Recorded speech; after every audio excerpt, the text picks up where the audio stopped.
Hey everyone, Yoyston here, and I hope you all are doing well wherever you are in Middle Earth. I am joined once more by my brother in arms, Mr. Royan. How are you doing, my friend? Hello, good morning slash afternoon to everybody here. Hey, Good. chat this one. Yeah, we have officially made it to the end of season 2 of Rings of Power. Hello to everybody in the live chat here. Thank you so much for being here. Really appreciate you guys all showing up for this. And honestly, yeah, I think more than any other review, I look most forward to this one, the live interaction, talking about everything, being very holistic with it all. So yeah, thanks for everybody for being here in the chat. Castle Con, I see you. Shout out to Castle Con.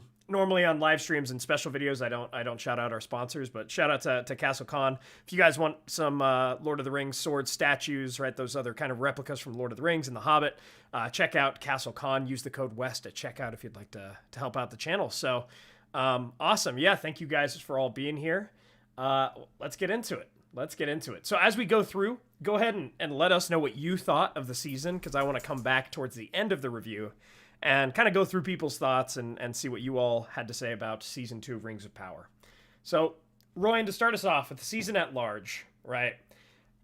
Do you think it lived up to the trailers? Do you think it lived up to the promotion, to the hype of what it could have been?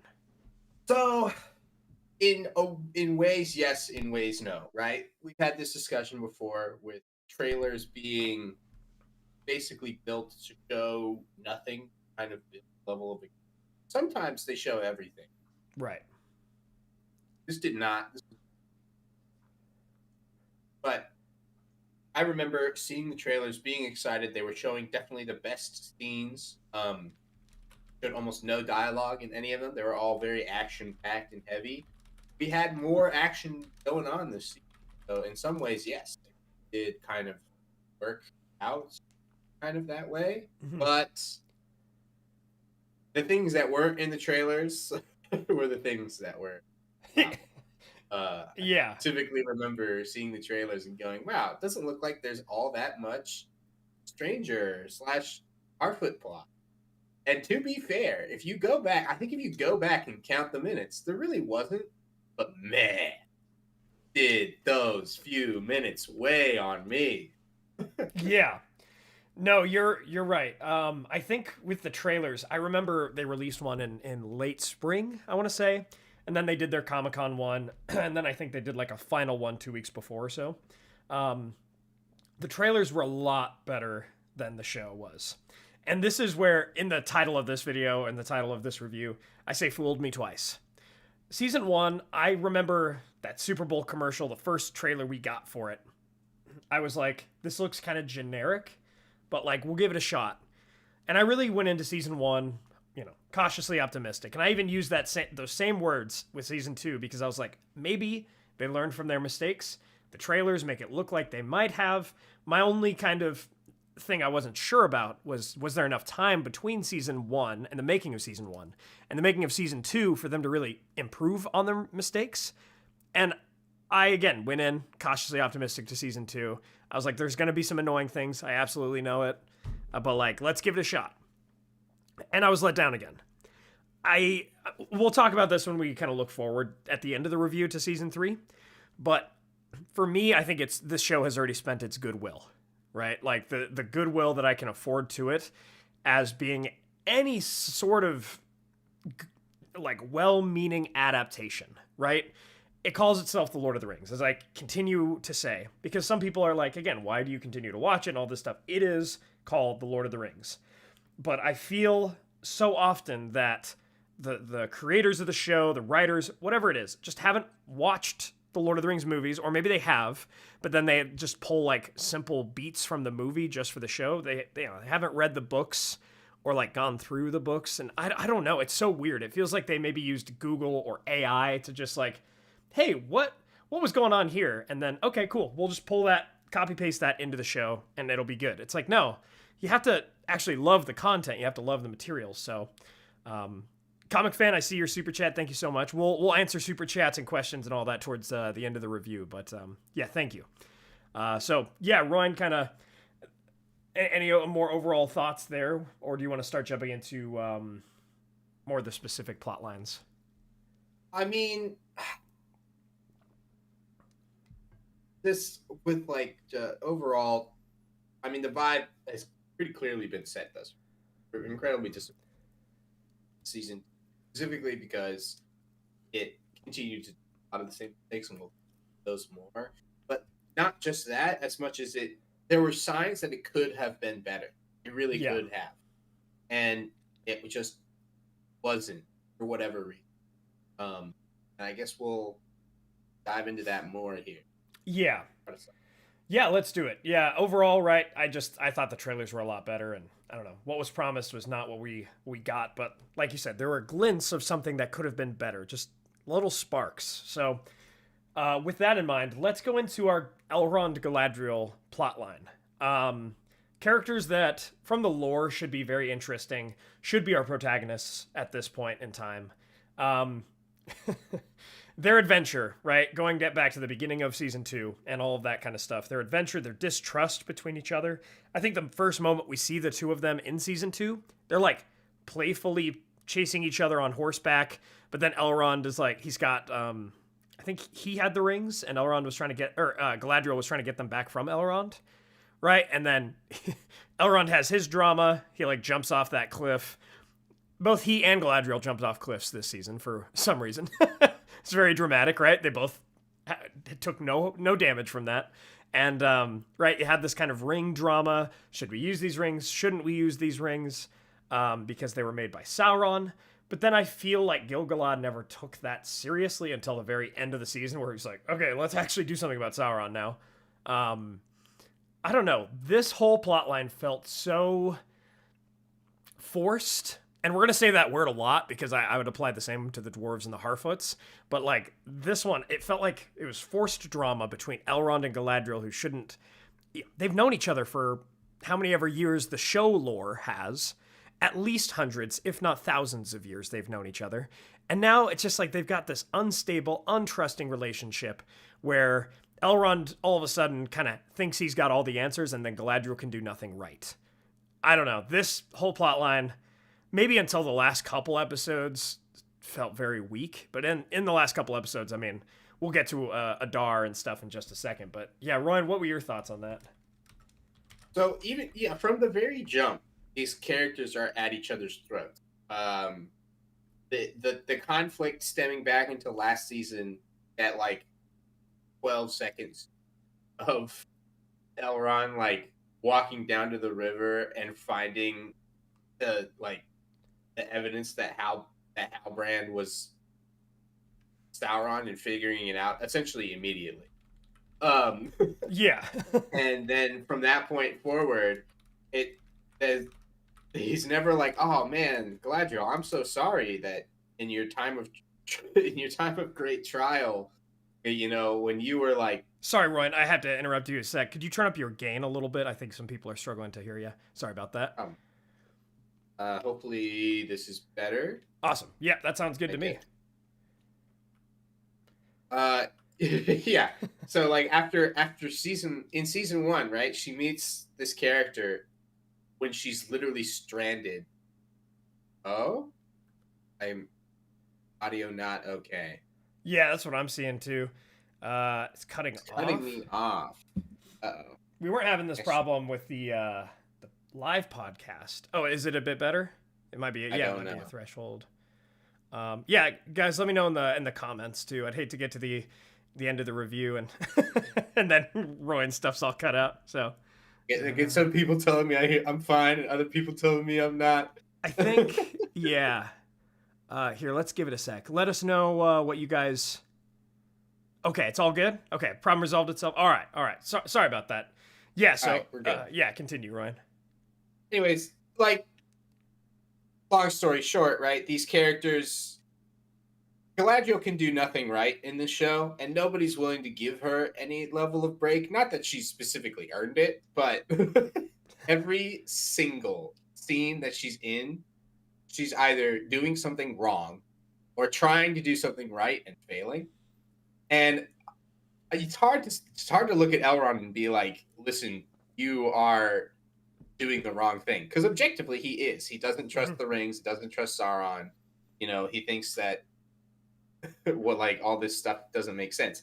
But in the show, I can't make myself believe that he's seen enough to justify that decision, and that conflict just continues to persist and persist, and then it gets worse and worse and worse. Right. And then she gets captured by orcs, and he's just like, oh no.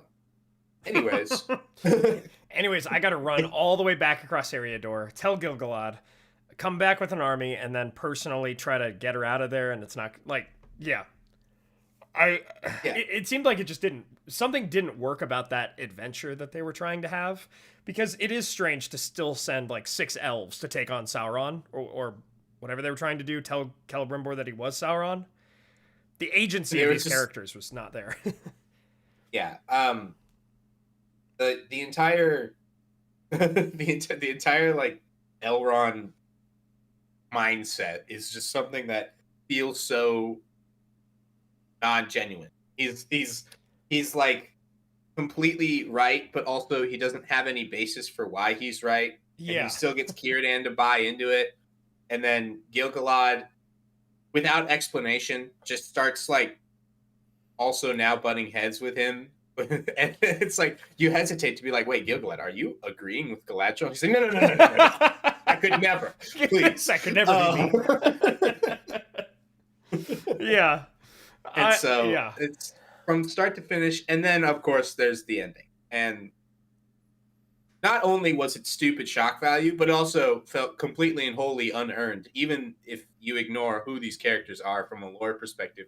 Just a simple, story building. It's these characters, last season Galadriel had this forced romantic tension with Halbrand. Yeah. And now we're just dropping Elrond on it as well. Yeah, and who's next, bro? You're right about that tension. I saw some dialogue on X Twitter recently about I think it's from Fellowship of Fans, how there was that, they confirmed that there was meant to be that sort of tension between Elrond and Halbrand, and that's what's confused their relationship. And it's one of those things that is such a shaky foundational place within the first season, and I think that was such a mistake, because I don't know, maybe call it the difference between Tolkien's writing and a lot of the modern day writing that we have now. Today, right, we like our Jon Snows and Daenerys Targaryens being ooh, this is going to be how can this love work out, because they have such different conflicting philosophies, this Romeo and Juliet. But the thing is, I guess it's not even like Romeo and Juliet, because at the end of the day, it's Romeo and Juliet had the same philosophy that their houses did not have towards each other. But they were the connectors between those two, right? It's Beren and Luthien. It's how do you take these two groups and have them come together? But a Sauron and Galadriel, it's you literally, Galadriel's whole mission was to hunt you down because of what you did to her brother, and all of that kind of stuff. And now there's this tension, and now it just seems like Galadriel. You're right. The more that we think about this, I think Galadriel, they don't know how to write her, and that's been clear since the beginning of the show, and it's very clear in season 2. They're okay, people didn't like the super overpowered girl warrior chick from the first season, so we're gonna tone her down, we're gonna have her make more mistakes, be less cocky. But then it's we still have to make her a love interest because we don't know how to write her, so we'll make her a love interest to Elrond, I guess. It's who else is left, right? Yeah, who else is left? I mean, they still have here, he doesn't get there till the end. Narvi, so in before next season, her and Elendil start rubbing shoulders a bit.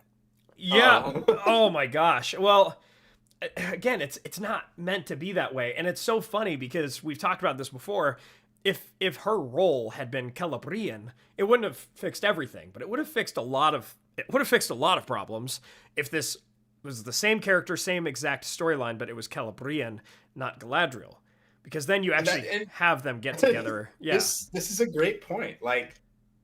If you just drop the name Galadriel and insert Celebrian, you gain more leeway. You gain more space to try to do this storyline that you're going for. You expand on a character that doesn't have too much lore, but what they do have is pretty tragic. And so Right. I think that would be such a better idea, but we could never because we need that name recognition. Need that money, baby. Yeah, and it totally is. And so I threw this picture in as well because I actually think more than the other plot lines, Adar really fits in with the Elrond Galadriel plot line. What did you think about Adar in this season, Ryan? Because I was not a huge fan. Like, I see what they're trying to do with him. I see that there could be a spot for some sort of. Again, I almost think they should have used a dark elf of the East who had a different perspective on Sauron, who had a different perspective on the orcs and Morgoth. Maybe wasn't as oppositional to them, but he wasn't a fan of them either. I think there may have been a place in this show for someone like that, but to have him take so much of the agency from Sauron to create the War of the Elves and Sauron, but instead of Sauron, you have him, the War of the Elves and Adar, right? It was weird to me, and obviously the humanizing of orcs and so forth, like we've discussed. What did you think overall about Adar in this season? Real quick, while we're talking elves, before I get to Adar, I just wanted to shout out my I hesitate. I can't even force the word friend out of Gil-galad. Oh, I'm trying. Somebody dropped a comment. Somebody dropped a comment. Oh, Adam. Adam dropped. Gil-galad wasn't even a character. He does practically nothing the whole season. You got it right on the nose. Gil-galad is not a character. In my friends from season 1, he's not even a Wendy's manager at this point.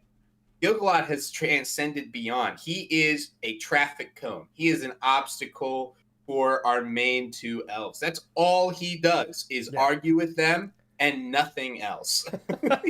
He's just a barrier. He's a blockade.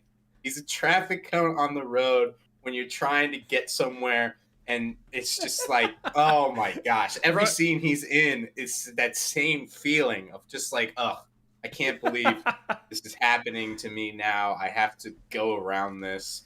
It's so annoying. I mean, yeah, it's like you always say, right? He is middle management. Like, he is the roadblock of middle management.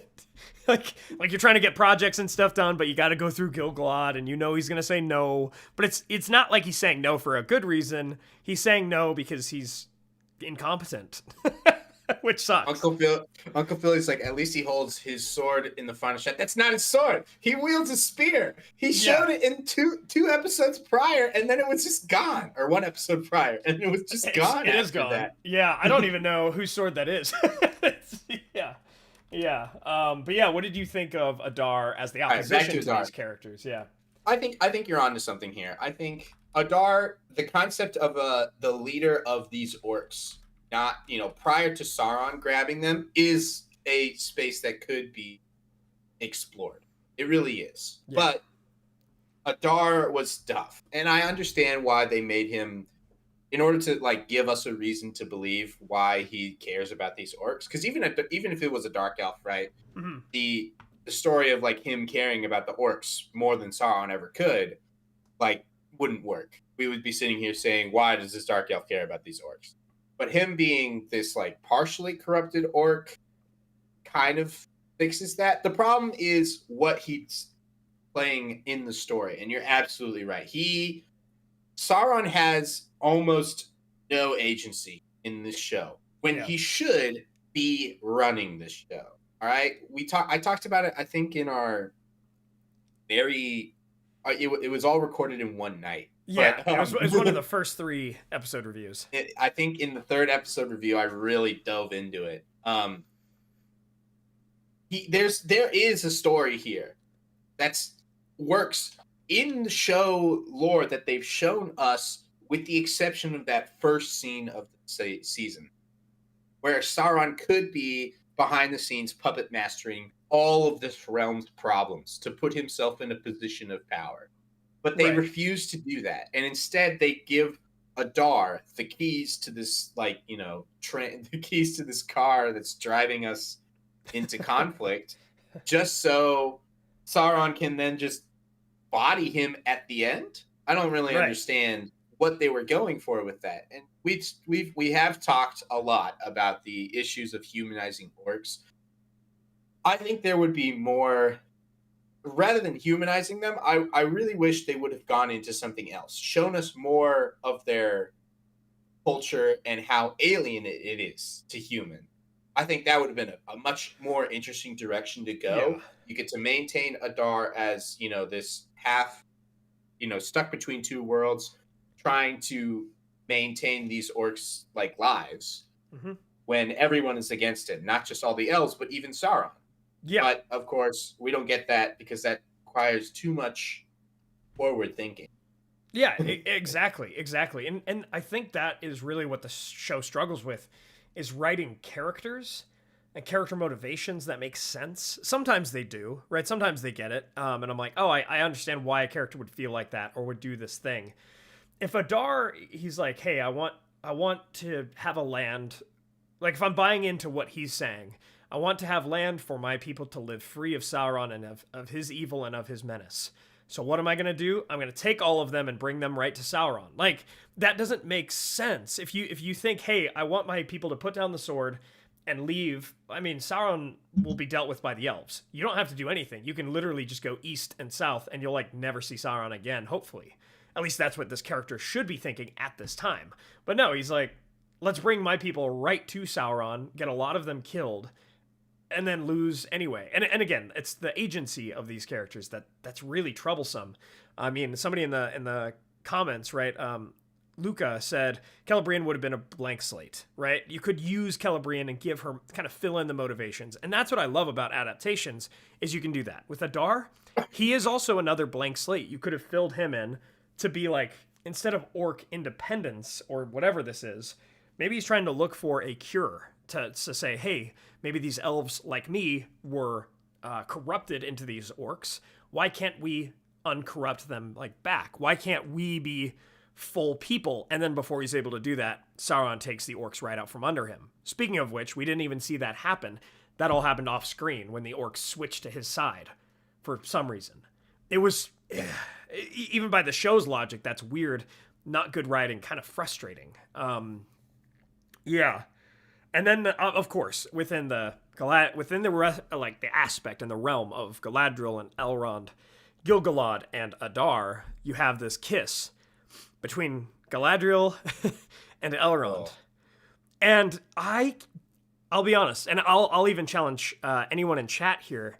Give me a good reason why that happened, because any reason that I've heard, I can think of something better quite quickly. It's like, oh, it was a diversion so that Elrond could hand her this lockpick to get out of the jail. Okay, well, again, in terms of the writing or anything like that, like he could have done a Pippin and Denethor, kissed her hand, been very respectful of that. Boom, places it in her hand, which I actually think would have been a cooler way to do it. There could have been any number of ways to write yourself around that. Especially if her hands were tied up in front of her rather than behind her. I just think it's for shock value. And it's one thing maybe we'll touch on here towards the end of the review as well. But I get it within this plot line and a couple others.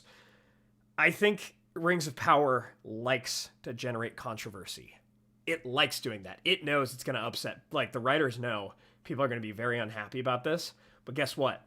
Hashtag Rings of Power, hashtag Amazon, right? Amazon Prime. That's going to be all over Twitter.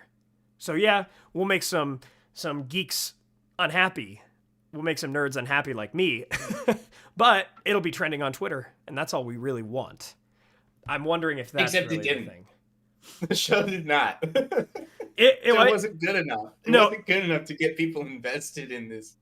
Yeah, it did. It did in the controversial way, right? It did get people talking about the show with the kiss, of course. Like it came out at what, like 2 a.m. my time or whatever, and when I woke up, I had that moment immediately. Like I'd already had it spoiled by leaks, but I had it re-spoiled by like, oh, this is that episode. Okay.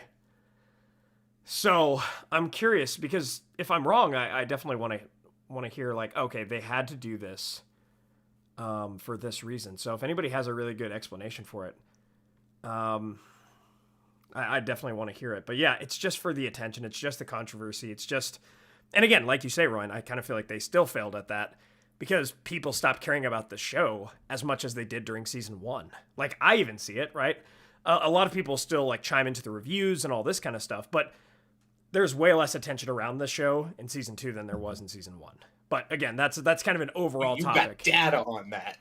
Yeah, and I have data on it because I think the reviews that I'm seeing, not just of mine, but across the board, are also lower. Twitter also lower than that season 1 was, because I feel like we all kind of saw what this show was going to be with season 1.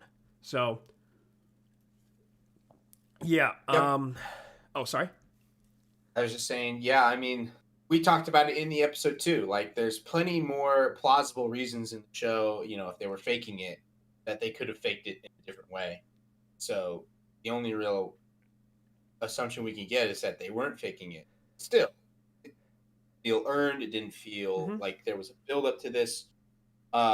It felt like they just did it to shock the audience, and that's what I'm talking about. The show cares so much about shock value, except when it would have been sweet. Yeah, exactly. Except when it would have been really shocking. Right.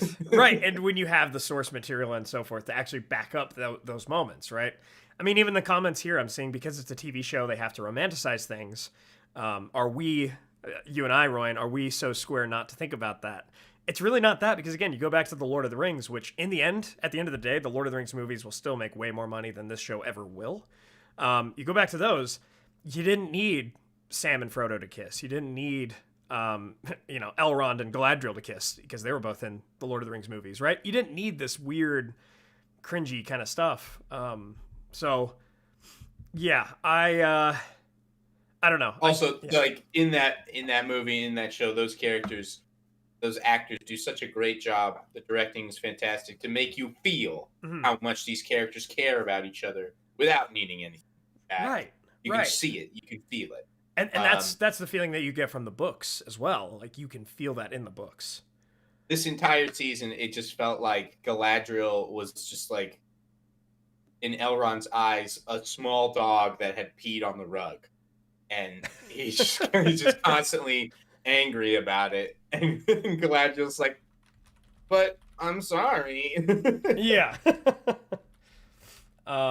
Yeah, no, absolutely. So, yeah, I was let down by the Elrond Galadriel stuff, especially getting Barrow Wights, getting an adventure. I love the land of Eriador. So nostalgic for me, especially because, like, in a lot of video games and stuff, adaptations, you spend so much time in Eriador. So I was let down by the Elrond Galadriel stuff there. There was this huge gaping, like, cliff for some reason, this huge maw in this land that somehow was opened, but we never got an explanation for that. It was just like, oh, the power of Sauron is coming back to Middle Earth, so it earthquaked something. Like, you have all these things that could have been this awesome adventure, but then you have characters not really trusting each other for no reason, even though they would have in any other situation. Even moments like... Do you remember in episode 1 when they had the messengers keep getting killed, and you never got to see like who killed them? Are we supposed to just assume that was Adar's orcs and they were like camping out around Eregion already? Because I thought in episode 2 or 3 we saw that they were still in Mordor. Right.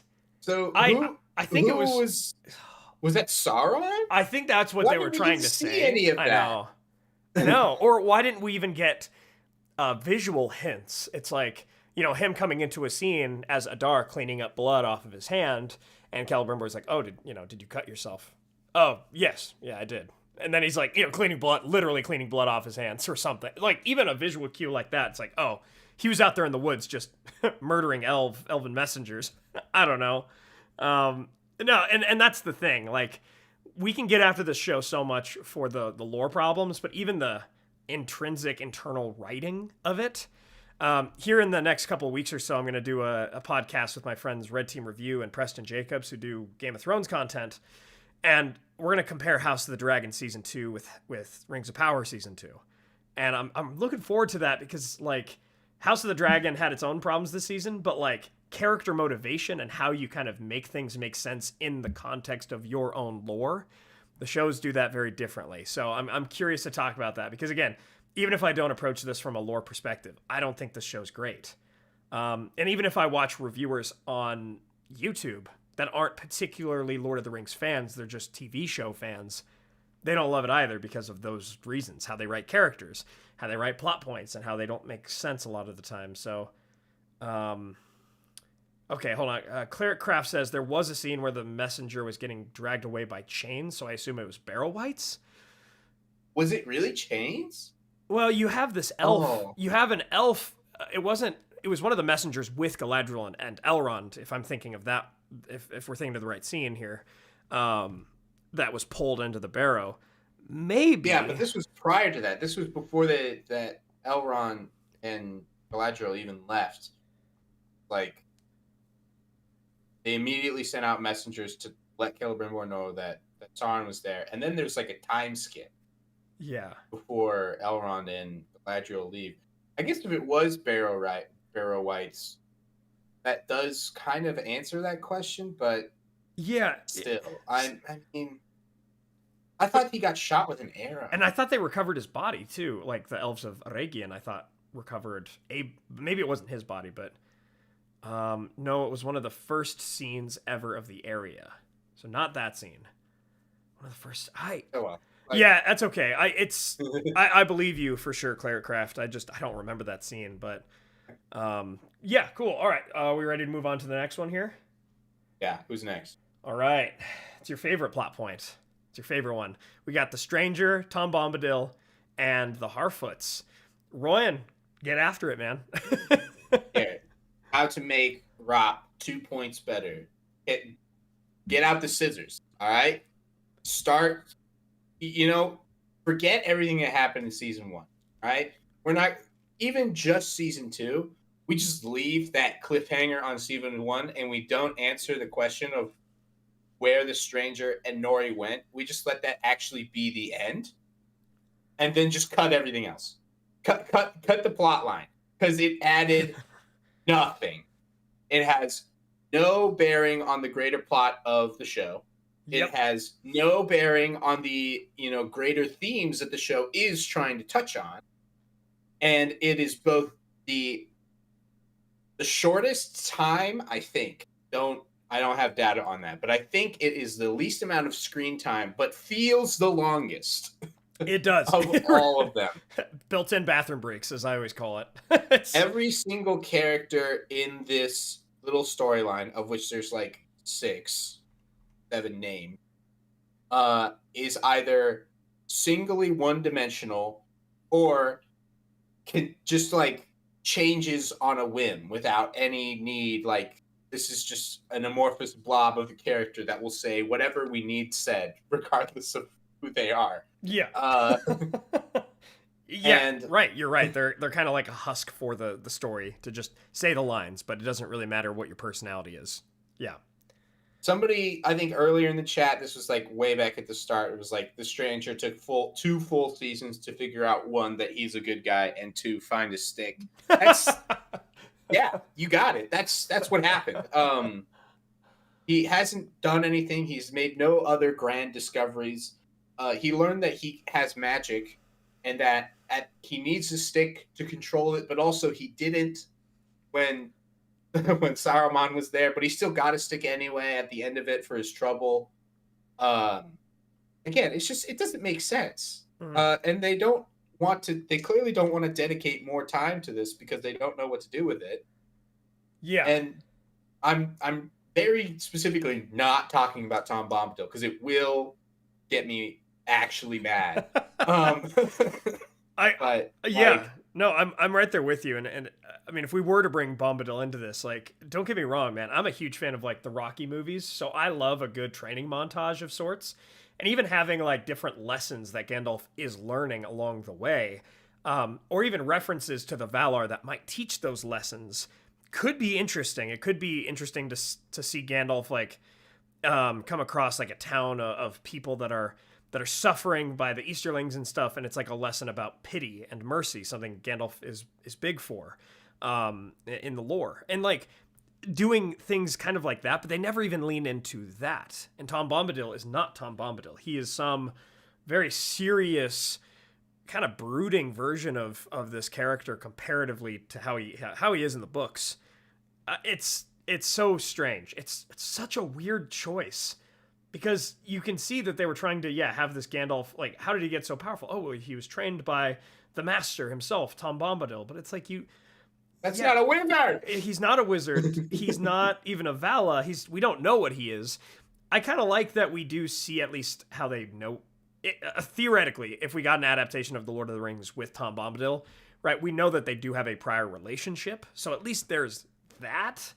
But it's so weird to put him way out in the east, to have all of this go on, and maybe it would be more meaningful if the stranger actually knew who he was. If he already knew that he was Gandalf, but he was trying to figure out, how do I help these people in Middle-earth, right? Because in the lore, he's very scared, and he says, I should not go, I'm afraid of Sauron. And Manwë says, that is why you should go. It's because you're afraid of Sauron, and you should overcome that with courage and help others do the same, kind of thing, right? For him to actually have this bit of the character arc that we never see Gandalf in, a bit exposed, right? His emotions and maybe his fear and so forth, right? A bit, we see him kind of a bit weak in some ways, getting stronger in the ways that he would bring other people up. But that is not at all, and I think we just waste too much time with the Harfoots. We just waste too much time on, oh, you're a Stoor? I'm a Harfoot. Wow, cool. Let's kiss now in the middle of the marketplace. Yeah, what was that? They were talking for like 1 day. Granted, there was increased stress of being like, oh man, our whole world might fall down. But what killed me more was that in the scene where they figure out who Nori is, she's like, oh, our tales that have been passed down tell us that you're going to lead us to our new home. And there's people that are going to come burn down our homes. So let's stay here. Oh, dude, Grand Elf, man. Grand Elf. I've seen a lot of that in the comments.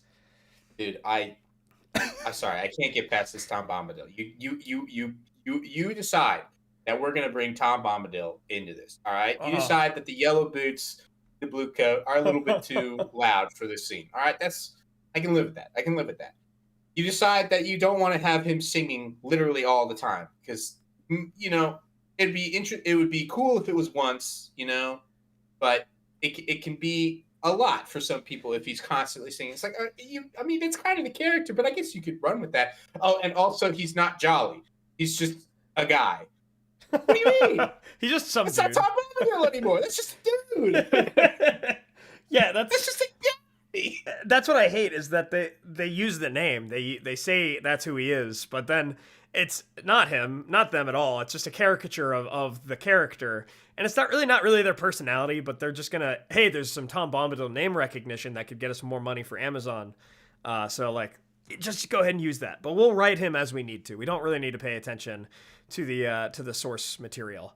But he's like, an old Tom will show you how, right? And it's like, if you're just some guy, what are your credentials to show this dude how to be a wizard? Like, who are you? Right. Why should we care? Right. Dude, Tom Bombadil represents such an important aspect to Tolkien and his story. He is the explanation of the greater world outside of conflict. Like the ideal life where you're carefree, you're not, it's not that you're not working because he's always around, he's doing stuff, but he enjoys his life. He enjoys his work. He's peaceful. It's without strife. And that's what everyone wants to get to. And in order to do that, they have to deal with all of the problems in their life. They have to deal with the Saurons and all that. Yeah. This Tom Bombadil is nobody. He's literally just a dude mumbling in his hut in the middle of nowhere. There's no river. Yeah, no, there's no Goldberry. But they sing about her. And then they have the audacity, the sheer gall to slap you in the face with it at the end of the episode and have them singing the Tom Bombadil song that references Tom Bombadil, the character, but you see none of that. They literally call out the boots, the river, and the coat, and it's like they call out you have Goldberry. none of these things. Yeah. And it's like you're just a dude. Get off my screen. It's Dude, this is such a commercial for Amazon Prime for like they don't care at all, do they? They kind of know that. I don't know, man.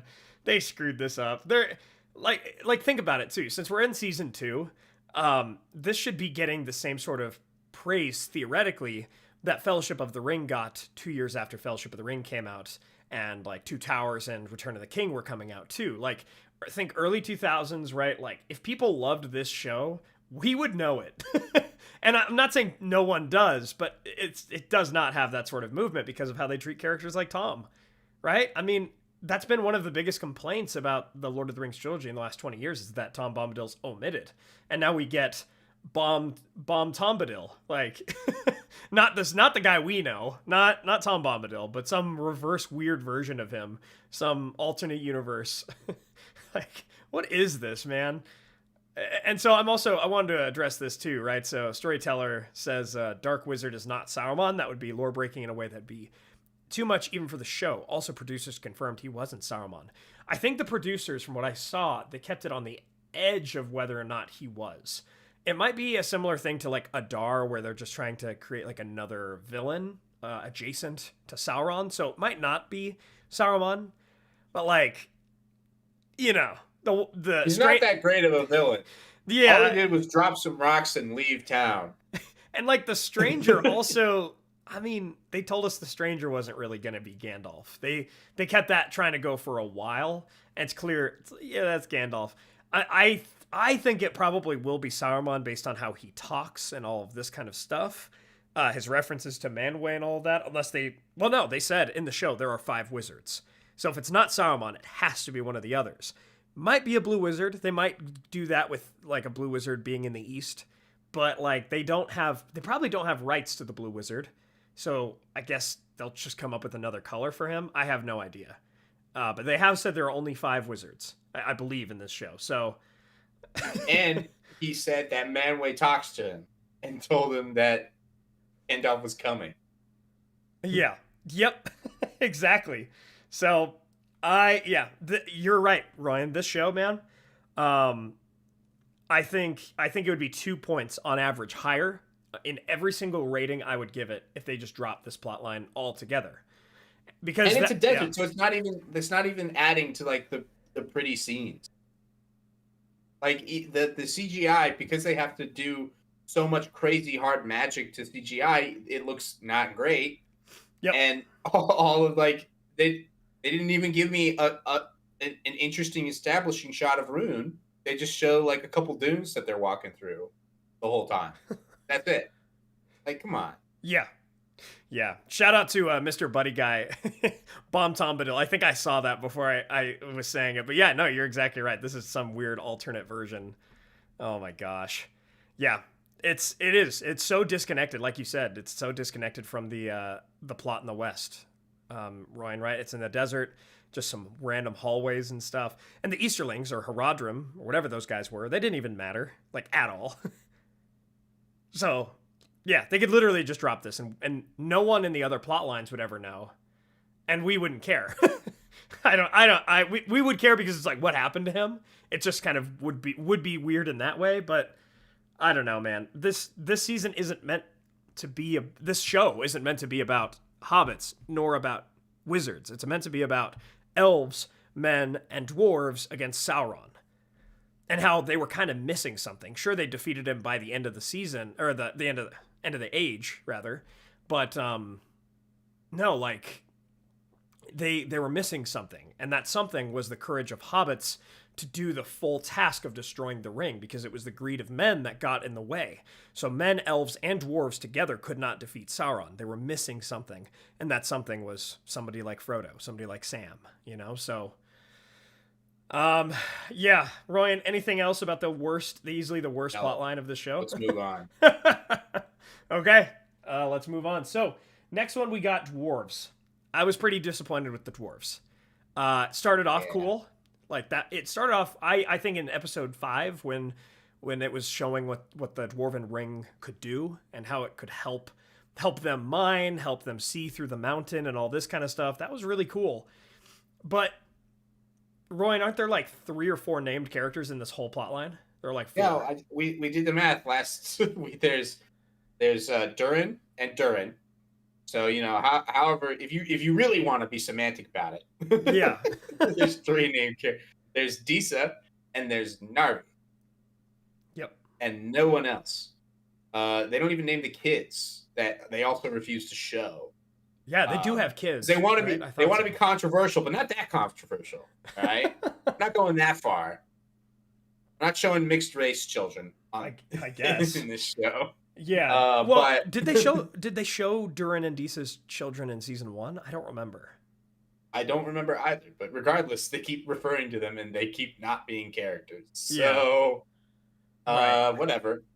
Regardless, yeah. So 4 or 3 named dwarves, and no, not like it could have been better. I really think if this whole plot line for the introduction of the rings to the dwarves, the corruption of them on the High King of the dwarves, yeah, it should have been longer. There should have been more to it. There should have been more steps. What we saw was just a bunch of gold being collected in Durin's throne room, and then a bunch of dwarves dying for presumably little reason, as they first refused to open the mine, and then the mine got opened anyway, and then there was the Balrog. Balrog looked sweet, but still. Yeah.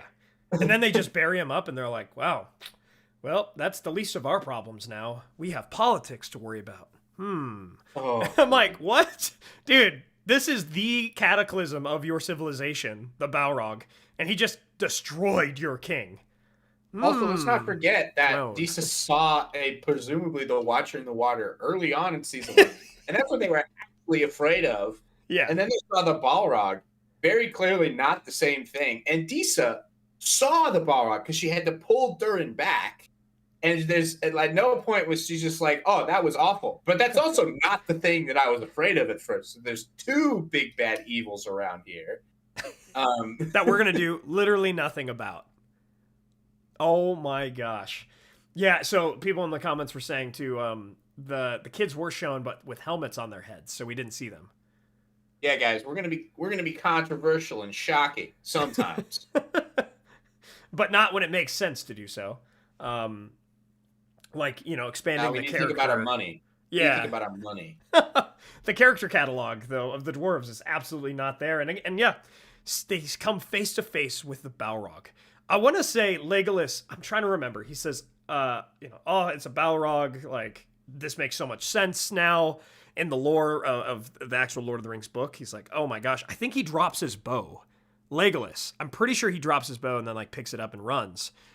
Like he was terrified. These guys are like, ooh, poor old Durin. Oh, that's so Gandalf sad. was so terrified of the Balrog, and he didn't even know it was the Balrog. Right.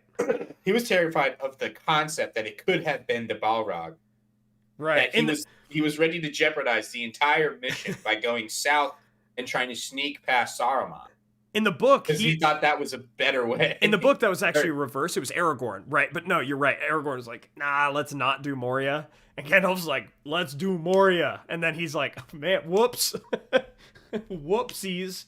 Yeah, no, you're right. He dropped an arrow. Okay, maybe that's what it was. But yeah, it's like, dude, that was terror. That is terror incarnate. And no, that's too bad. We'll just cover it back up. Too bad about Durin the Elder. Who's gonna sit on the throne now? And like you said in our last review, Royan, literally, the army goes there without him anyway. So the whole elven downfall of Eregion could have been was just because he wanted them to stand around just in case he might need them, but also he's gonna go in alone anyway. Yeah.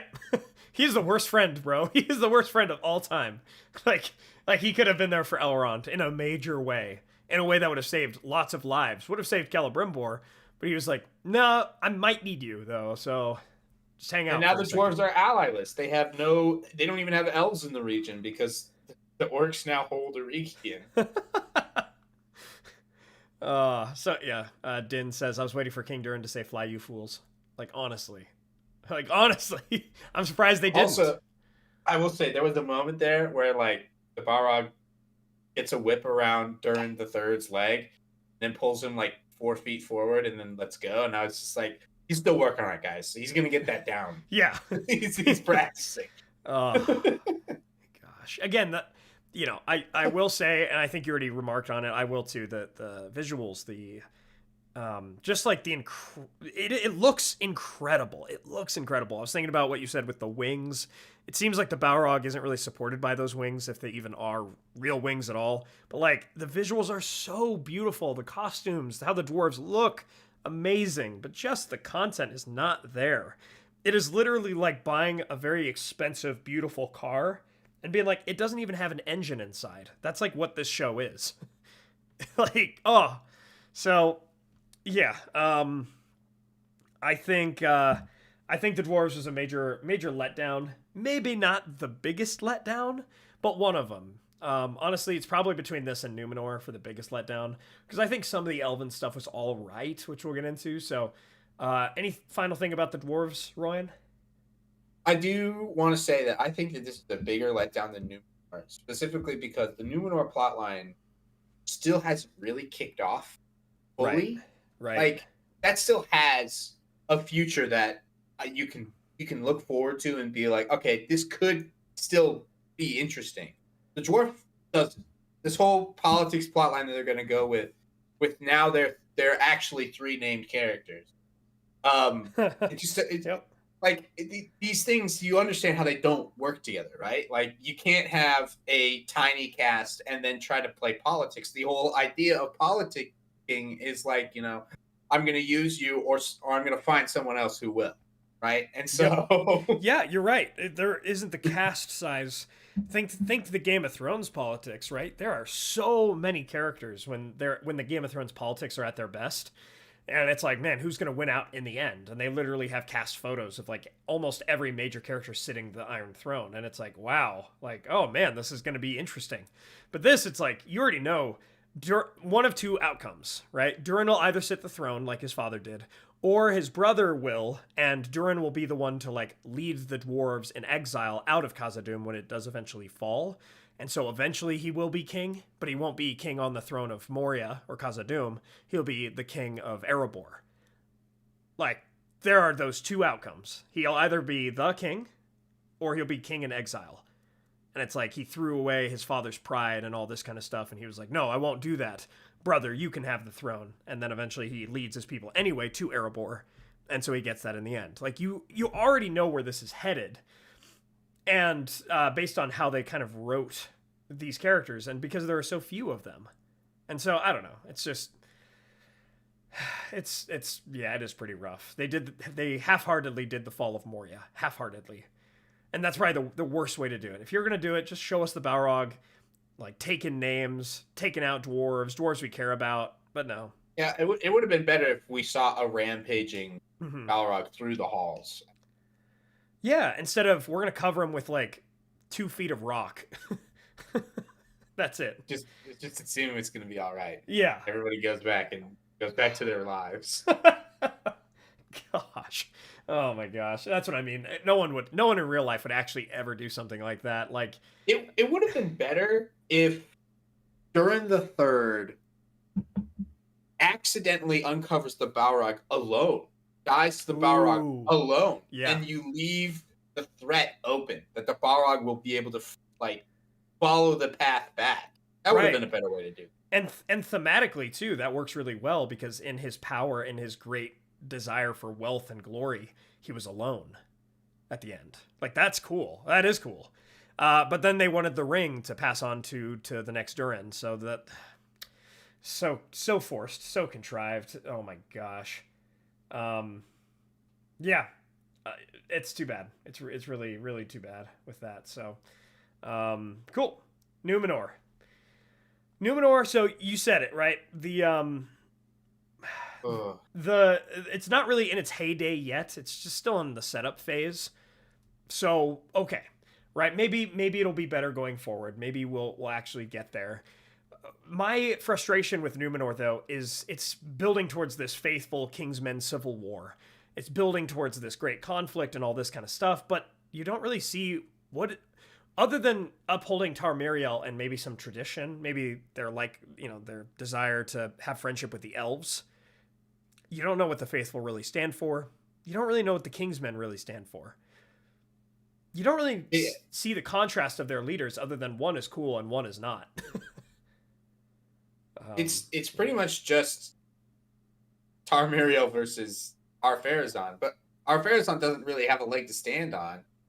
And the damning evidence, right, was that they went on land to help the elves and they lost, and so they came back, and then there was nothing else to really do with the elves so far. It's not like they're really showing any further treating with elves. Yep. The only thing is the Palantir. And it's just whatever that's doing, yeah. The Palantir is bothering me so much because they're just using it as this weird plot device, really. Oh, it explodes and gives these crazy visions. I'm like, Sauron must have one because somebody's got to be corrupting this thing.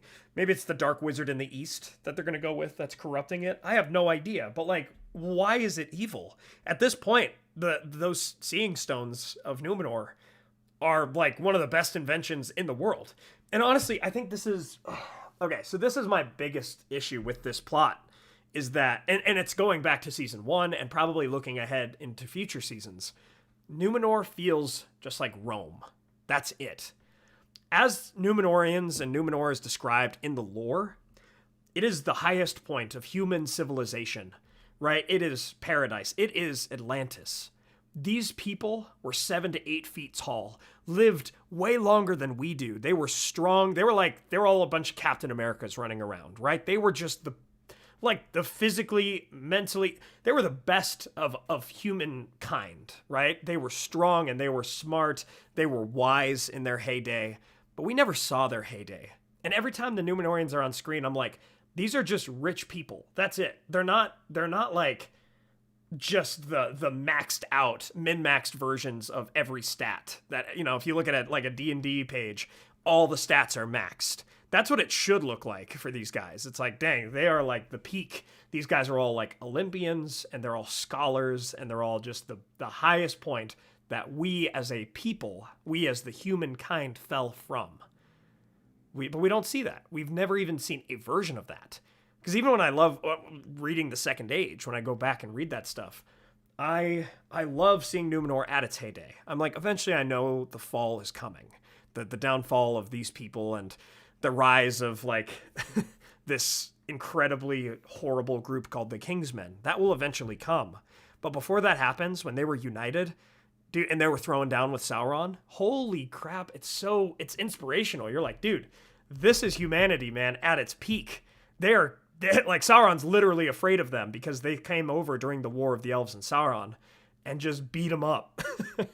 Like they took him down, and then they came back and literally made him surrender because he knew that was the best way forward for the preservation of like his darkness and his plan. The Numenorians were absolutely goated, and in this show, not even close. So that's my big thing. Royan, what do you kind of think more about the that? only thing I want to say, you compared it to Rome, right? Yeah. And I think you're onto something there. Except no Rome Empire, because the only overseas territory of Numenor we've seen is Pelargir, that used to be a territory, fell apart. Now the Southlanders live there, and they just showed up. They're like, we want wood. There's no real justification for how these Numenorians have the wealth that they have. Yeah. They're just dudes living on an island. Yeah.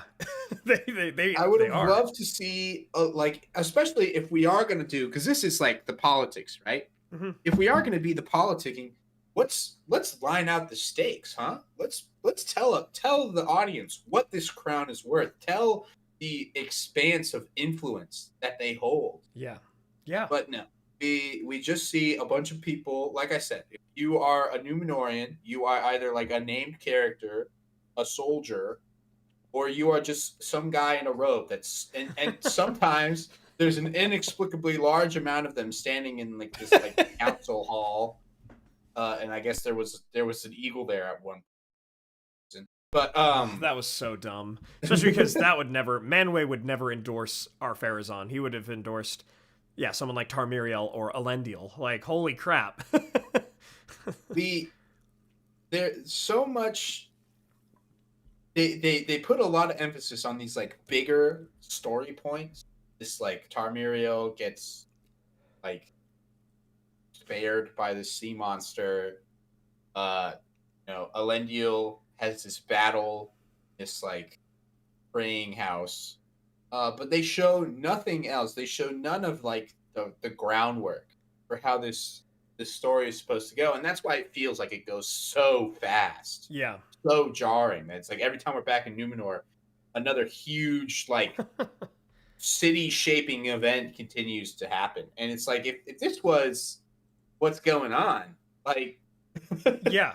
How is this civilization survived to this point? If it's just like every other day a bunch of random stuff is happening to like bring everything down. and that's, you're absolutely right. And that's the thing. And I think this is where the timeline issue is the most glaring out of any of the plot lines, because dwarves live for so long and elves live for so long that you don't need as much of a timeline when it comes to them. But when it comes to the men of Numenor, I don't know if it's been a year since they went to Middle Earth and helped like Arondir and all of them. Has it been 5, 10? Has it been 2 months? I can't tell you. I could not tell you. And why that's important is it's right. Royan, you're exactly right. It's like if every time we come back here, you guys are going through another like civilization potential collapse thing. It's like, how did you even make it to this point?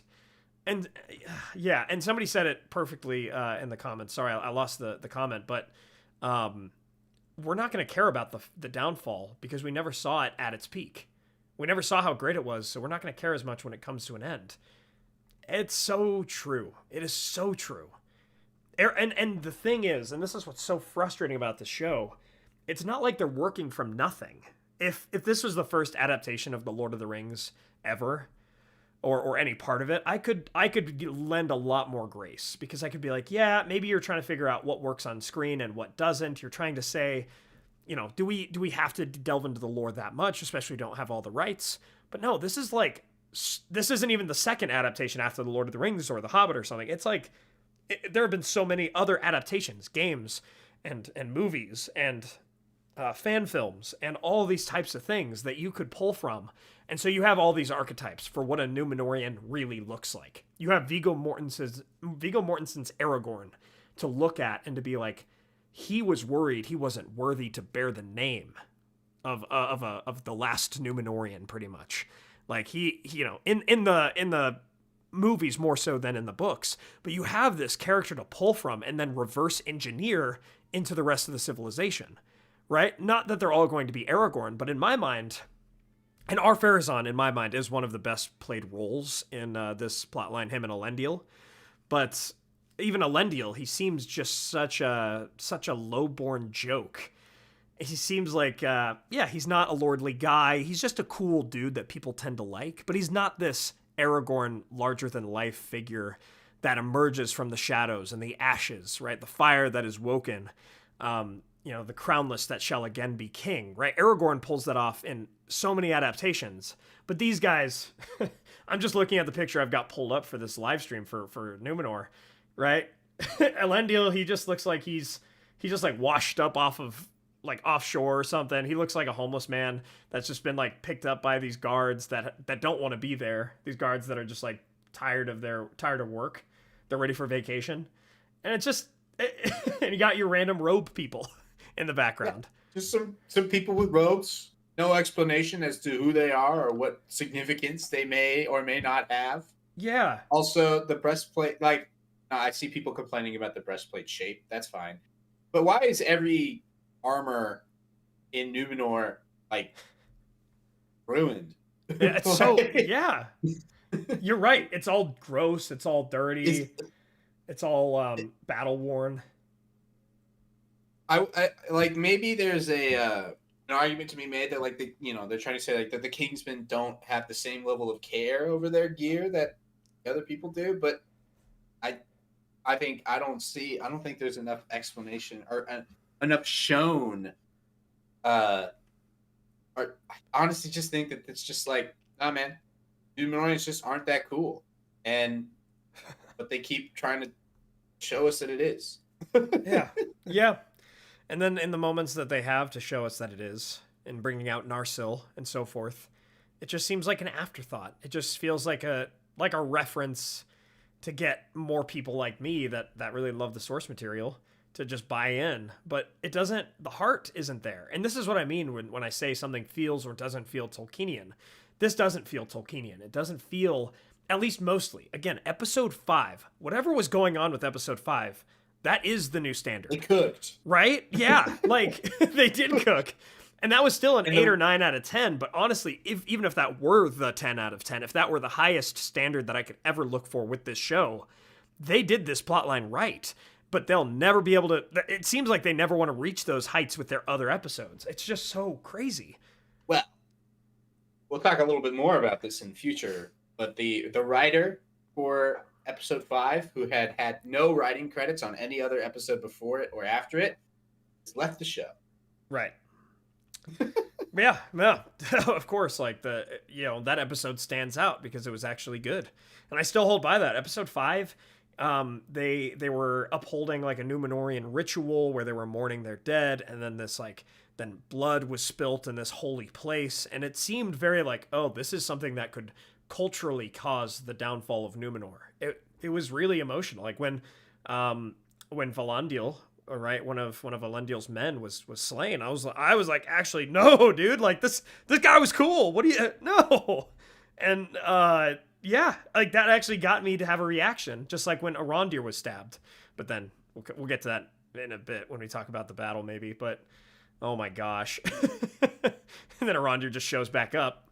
But this guy Valandil doesn't. And again, like Elendil, he's not meant to be like Aragorn. He's not meant to be somebody that seems like a homeless guy that's actually like, oh, he's actually just really on his stuff. He is a king wearing the rags of a ranger.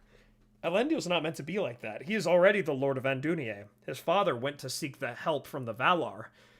He is a lord of his own right. You don't have to do from rags to riches with him like you do for Aragorn, because he's already rich, but he knows the virtue of like the things besides wealth. But they're just trying to replicate the Aragorn story with him. But it's so frustrating because it should be the other way around. Aragorn always sees himself in the shadow of Elendil until after pretty much the end of the Return of the King, when he's greater than Elendil ever was. But for all the rest of the story, he's like, man, like, I am living in the shadow of my forefather who came to Middle-earth from Numenor. This is it. This is the time to show who that forefather was. And I think they got the right actor for the role, but they're not giving him the right material. So, oh well. Anything else about Numenor, Ryan? I mean, are we transitioning to Isildur here? Yeah. Like, tangentially related? Man, let's yap about this for...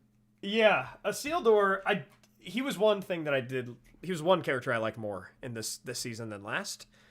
But for the 20 minutes that I got to see him, the whole season. Yeah, his little adventure with Arondir, again, that actually felt a little bit like Tolkien to me. It felt a little bit like, okay, you have this highborn man who's trying to figure out what Middle-earth is like, bridge the gap between the Numenorians, the quote-unquote high men, and the middle or low men, right? You have this guy bridging this gap and seeing the virtue of the men of Middle-earth before he goes back. I like that. I do like that. We just didn't get much character development with him. We didn't get much time with him. And then they, of course, force another romance plot on us. Oh, This woman stabbed him, bro. Yeah. And then later, initially he's like, "Oh, you accidentally stabbed me because you were like worried that I was okay. All right, we're fine, I guess." And then later he figures out, like, "No, wait, you were just waiting for people." If it wasn't me, if it was somebody that was like, not a warrior, Yep. You would have just straight up killed them. Yep. That's cool. But we're good now. Oh, yeah. Uh, it's kind of funny, like in this picture also that I'm using for Isildur, he's starting to look a bit more like he could be in the War of the Last Alliance. Like I think I saw his face and the Elrond actor.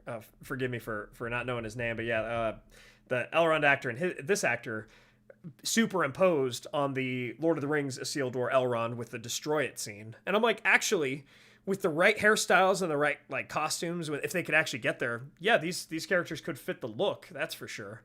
I thought Elendil looked way like Isildur does. Wait, that Elendil looks more like Isildur than Isildur does? Like this Elendil actor looks more like the Isildur from Oh, Jackson sure. and the Isildur that Rob. No, yeah, you're right. Yeah, no, I could see that. I could see that. Yeah. I mean, this is the plot line with Theo, right? And you can literally see that this whole plot took a massive hit when the Bronwyn actress like did not return. Mm-hmm. And so they killed her off screen and all that. But I mean, at that point, why not just like roll it out, like be done with it? And maybe they kind of are, but it doesn't look like it. It looks a whole lot like they want this plot line to have more legs, but I still don't feel like it has a lot to stand on.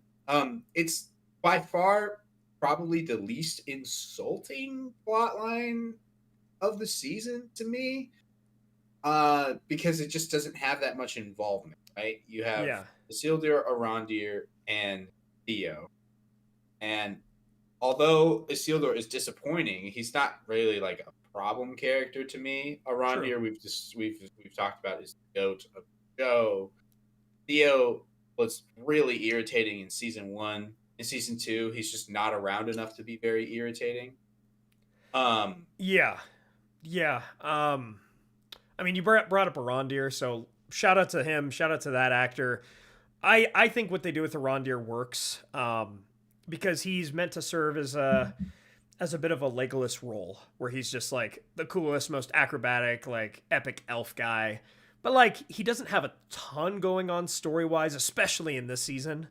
But that's also, again, like Legolas has his own kind of arc and stuff coinciding with Gimli, but he, it's not a ton of change. It's not Aragorn level of character change or growth or anything like that, right? He's a cool sidekick. Like he's a great sidekick with a bit of his own story, and I think Arondir fulfills that role as well. Again, when Arondir got stabbed though, and then just showed up in another scene, you could tell things were cut from episode 8, maybe 7, but definitely 8. I don't know. Yeah. Like I've been thinking about that the past few days. That was a weird choice, because they made it look like Arondir died, and then nope, now he's just chilling. So he like I said, he's chilling, and he's not even bleeding or weakened by his literal abdominal, stab wound. Yeah. That like bodied him in the last episode too. He was on the ground, just he was done. But no, he was just walking around. He was exiting the show, but apparently not. He's back. He's back. But yeah, back to Isildur, Theo.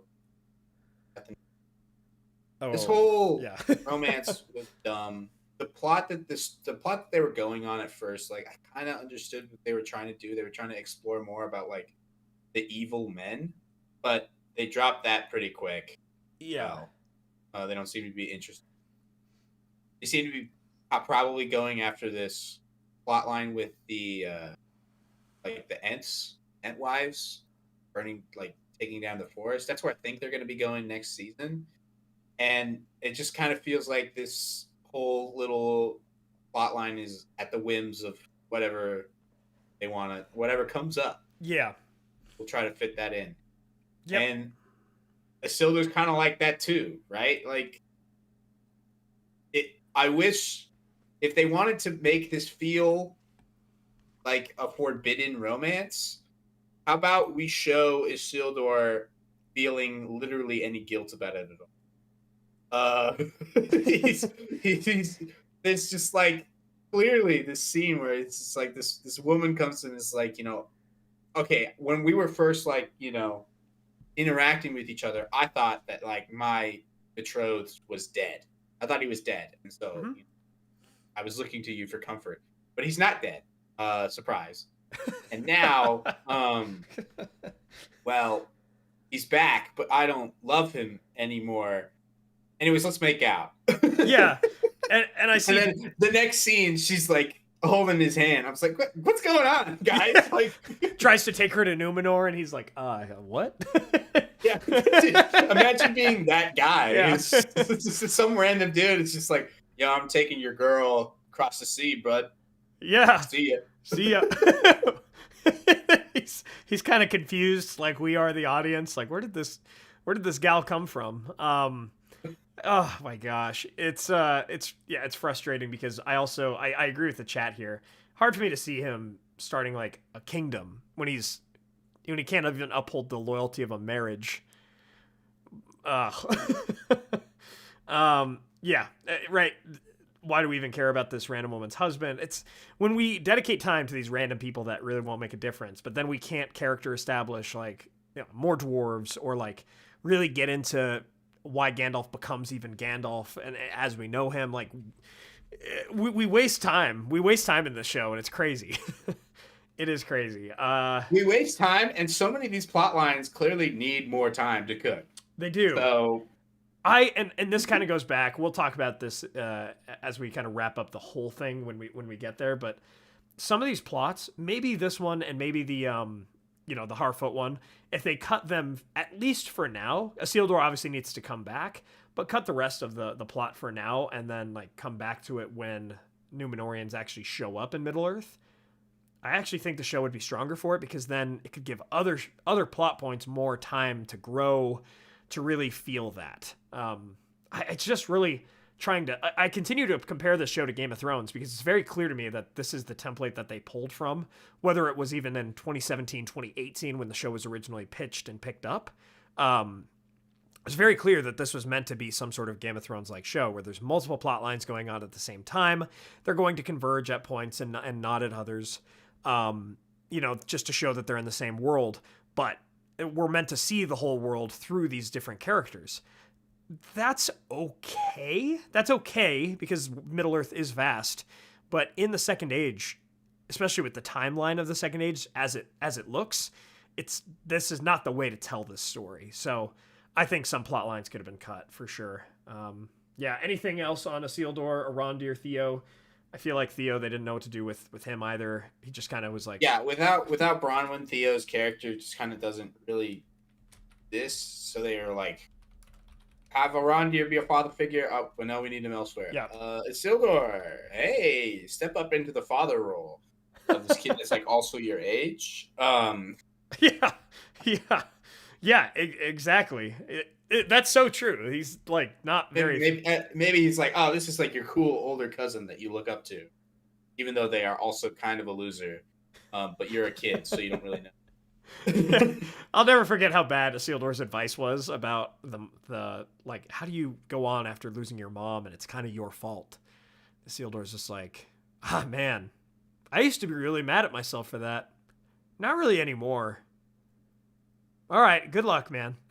It's like that's the worst. most roundabout way to give the best, like the most like basic advice of like it gets better with time. Yeah.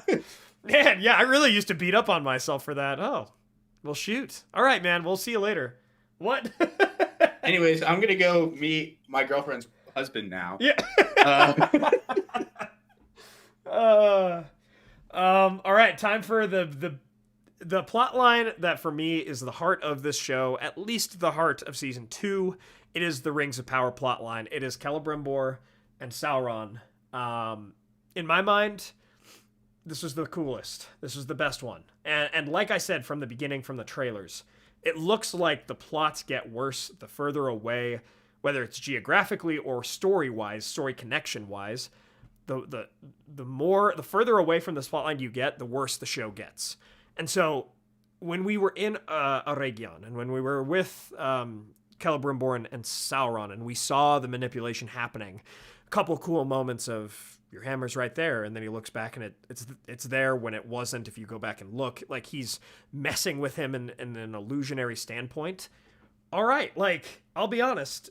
There were really cool things. Sauron and his torture of Celebrimbor was quite reminiscent of the lore, will say. As Royan likes to point out, they didn't go all the way with it, right? Cowards!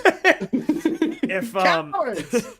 if they were going to go the full way, they would have had to strip him naked and, like, run a spear through his body and use his body as a banner, right? A banner of war. Even if you don't want to go, like, you don't want to... Clearly, nudity is off the table, I think, for the show. But yeah, you could have done a... Here's a Latro reference for y'all. Ivar's banner. That's an oldie. Man. Where it's just like the torso. Yikes. It would have been tough to see. Because I agree with what people are saying. It's like, this isn't the perfect casting choice for Celebrimbor. I really, really like the actor, and I saw him doing a clip of him doing some theater on a stage. Much Ado About Nothing, which was a show I've done in my past, and same role, right, as the actor. And I'm like, oh, he's quite a pleasant guy. He's really intriguing as an actor and how he performs. Really cool, but it's just a mismatch for the role, I think. I've kind of always thought that. He looks like a pleasant hobbit, maybe like a Gondorian nobleman, but he doesn't, to me, physically or in how he acts, he doesn't seem like the grandson of Feanor. And that's something that's really stuck. It's, I've bought in a little bit here and there, but by the end of it, I'm like, no, we should have gone more with my original idea from a couple years back, where I thought Celebrimbor should have looked like somebody from, like, Metalocalypse. Just, like, super buff, long black hair, and he's just like, he's just like a rock star forge master, kind of a meathead, but very smart, very arrogant. Maybe he and Gil-galad don't get along, which is part of the reason why Gil-galad didn't save him in time. Like, you could have gone that route and make him more Feanorian, where he's just like, listen, we're in Eregion for a reason. If you can't hang with us, if you can't do what we need you to do to be the greatest elven smiths of all time, I don't want you here. And Gil-galad, you're just trying to be some politician ruler. I don't want you here either. Like, I'll help you out, but get out of my realm, right? Like, having that kind of tension between a real Noldor Feanorian versus, like, Gil-galad would have been, and Gil-galad is obviously of the Noldor as well, but just having that stark contrast, almost echoing the Feanorians from the First Age and literally every other Noldo of the First Age would have been pretty sweet.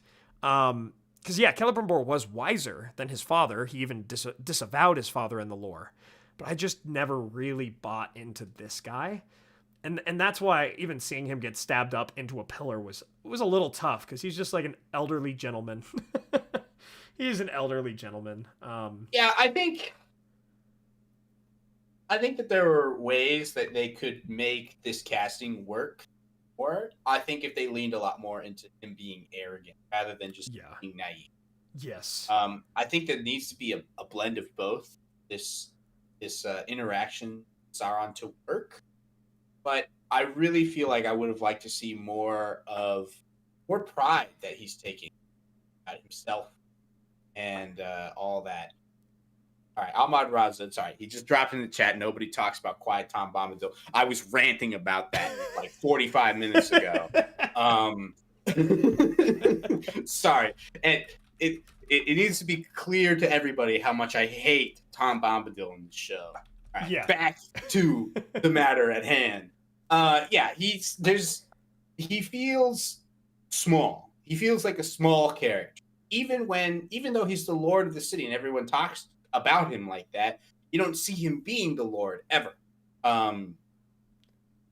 He's just kind of like generally pleasant and nice, and I really would have liked to see him be honestly just kind of more of a jerk. Yeah.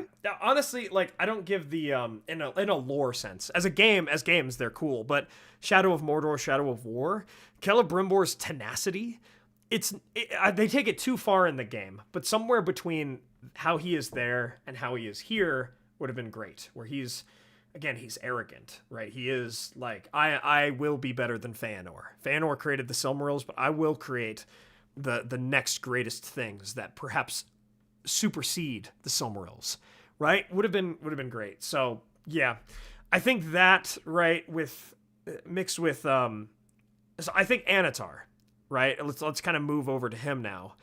Their relationship was interesting to watch, and the actor, I wasn't sure about how this was going to be, right? When we saw him in the wig the first time, in fact, this is, one of the like, this is the thumbnail for this video, kind of a meme version of Sauron in the wig.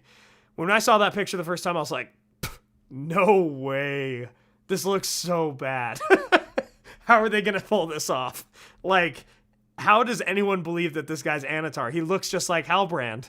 Like, it's the same actor, just with the crazy blonde wig. But now, by the end of the show, I'm like, I buy it. I buy it entirely. Like, I don't know. I'll be honest. I've gotten used to it. And how the show kind of did that visually, where over time I was like, yeah, no, that makes sense. Then you see him as Halbrand again in the last episode, and I'm like, that also makes sense. Okay, I buy this guy. I buy this guy as the look of the character, and also the personality of the character. I think my biggest problem is how much they tried to humanize him. And I said that from episode 1 of season 2 all the way kind of through episode 8, is all of a sudden he's crying about, not maybe about killing Celebrimbor, but he's crying about his own fate. I'm just like, come on, Sauron. Come on, stand on business here. Like, you're evil. You are Morgoth's heir. Be that, bro. Be that. So I think that what what they were doing with Sauron was pretty good up until the end, right? Up until the moment where they literally have the moment in the show. Galadriel looks at him and is like, "You planned all of this, didn't you?" He's like, "Nah, I'm just lucky, bro." The Sauron, what Rob is trying to tell us is that in order to be the Dark Lord of Evil, you don't need to be evil as much as you just need to be lucky. That's what Sauron has been in Rob, all right? He gets murdered by all the orcs, but they didn't finish the job. That's luck. He rolls his little inky black self across wherever that was. Yeah. And then some random peasant in a cart, like, just rolls up. And so he could just, like, apparently, like, take her body mass, I guess. I don't really know. It was not super clear what was going on. And also, like, his powers, just generally, since you brought up, like, the shapeshifting, his powers were so unclear. How could he shapeshift? I thought he had to, like, take the physical body of somebody and then, like, he could shapeshift into them. But then in the last episode, we see that that's not true because he just shapeshifts into, like, Celebrimbor and into Galadriel, and weird. His powers were weird. Anyway, continue, Ryan. All right, but he's able to get back on his feet, and then he keeps marching, and then some more random peasants are walking by, and they're like, "You don't want to go that way, bud." And he's like, "Why?" He's like, "Bad stuff be going on that way. Come with us." And they ask him no further questions. Again, lucky. All right, he's in this ship with all these dudes heading to who knows where. Yeah. Now that I think about that, where were they going? Were they going to Numenor? I don't know. It's not clear. And then the ship gets attacked by a sea monster, just on happenstance, presumably, because we have no evidence that he can control these beasts. Yeah. It destroys the ship, but doesn't kill him. He's able to get... Oh, by the way, I forgot. This random peasant just has, like, the perfect deep cover backstory for him. Lucky. He grabs all this stuff, survives the shipwreck, gets back onto this, like, floating raft with all these random dudes, and then Galadriel shows up. Lucky. Every step of this plan is just him lucking out and out and out. He finds his way to Mordor. Adar is still around, but he doesn't recognize him. Lucky. He's able to, like, find probably the dumbest main character in Lord of the Rings fantasy, with this version of Galadriel in season 1 to just take everything he says at face value. Lucky again. And then he's able to get his way into Eregion, and for some reason Galadriel didn't tell Celebrimbor what she found out at the end of season 1. And so he can get in there and be like, "Hey man, what's going on?" Lucky. Again and Very again lucky. and again. Sauron is not this great controller. He's just got the lucky feet, bro. What's going on? It's true. And that's the thing is it would have actually made Galadriel was trying to make the show make more sense by being like, oh, like you were planning to take down Adar, take the orcs. Like that's why you've been planning this whole time. And even I was like, oh, that's why he let Adar kill him, I guess, was because he realized he needed these rings to be forged. Like he wasn't in an advantageous position. So he let Adar kill him. He's like, nah, just lucky. Yeah. What? So I saw somebody in chat say this. Forgive me, I again missed the comment here, but I didn't see this before the season started, or at least it didn't register with me. But apparently, Sauron in season 2 is meant to be a lot more like Walter White from Breaking Bad. And now what's funny is like I'm just about to actually finish. We've got one more episode left, but I'm watching through that with like my girlfriend for the first time watching through that show. So now I get this. What? He is not like Walter White at all. Like he shouldn't be. He is in the show, that's for sure. Yeah, I see what they're trying to. I see the connection that they're trying to make, but that's not. And also, like they compared him to like Paradise Lost, with Satan and Paradise Lost. That's a far closer connection for sure. But Walter White as being like, no, I mean Walter White has like this family and stuff to worry about. Sauron is not like that at all. He literally chooses ambition over redemption at every single turn. He chooses. He kind of inherits Morgoth's malice and his desire to be a conqueror and to take Middle-earth for his own vision. He shouldn't even be this like compassion. We're kind of feeling some compassion for him, this three-dimensional in terms of he's good and he's evil. No, he's supposed to be evil, and we can do that still. We can still have that these days. I don't know why everybody has to be so there is a good side to them and a bad side to them. It doesn't have to be that way. So, I like how I introduced this as the best plot. It still is, but man, still many problems with it. Din Maverick posts, Morgoth is Gus Fring. Gosh. Sheer competence. Yeah, it's fair. That's true.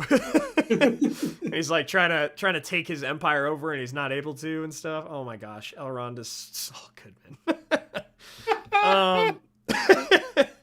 I still think this is a better plot line because we see a couple moments of like them building the rings, some of the deception that's happening, some of the gaslighting and the manipulations and stuff that go down.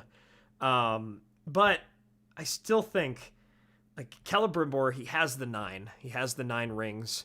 He gave them to Galadriel, and he could have left. But then he goes back to get tortured by Sauron and then killed by Sauron. Again, I think he could have left because he was convincing the guards, like, hey, this is what's going on. And they came back with him to confront Sauron and then get, like, moved by the Force to kill each other. But they got like mind controlled, but they looked afraid the whole time, so it was more like body control. Yeah, it was so weird. And again, characters just aren't acting like you think that they would. And also, in this whole season, people don't take Sauron as seriously as they should. People kind of hear, oh, wait, Halbrand was Sauron. Well, that's too bad. All right, Adar's a bigger threat. No, he's not. What? Even Sauron, whose name is like far flung, they're talking about him all the way out in Rune. Yeah. Clearly, Sauron is this massive like world discovering threat, but also we've seen absolutely nothing to show why he would be, because he after he gets betrayed by Adar, presumably at the end of the first age, very beginning of the second age. He does absolutely nothing. Also, timelines, a whole mess. We'll get into that. Oh yeah, but and I mean the gray matter that's behind the lore, the context of this show, is so bothersome. In the Lord of the Rings trilogy, you know the context of the movies because you see the context in the first 10 minutes. You see that a lot of time has passed, but once there was this Dark Lord named Sauron. Men rose against him. Elves rose against him. They fought him, and then they defeated him. But they didn't defeat all of him. And that survived for ages until it came to our simple heroes in the Shire. Very clean, very good context, very good setup. We should get something like that for Sauron way back in season 1, episode 1, of like, Sauron didn't just kill Galadriel's brother. He was the lieutenant of Morgoth. And not only that, but he like, other than the Balrogs, he caused the most ruin and devastation as a commander of Morgoth. Like, we should have built him up more, even if they have to take more from the books or add more to the books, where he was maybe a great commander during all these battles that maybe he wasn't at in the books.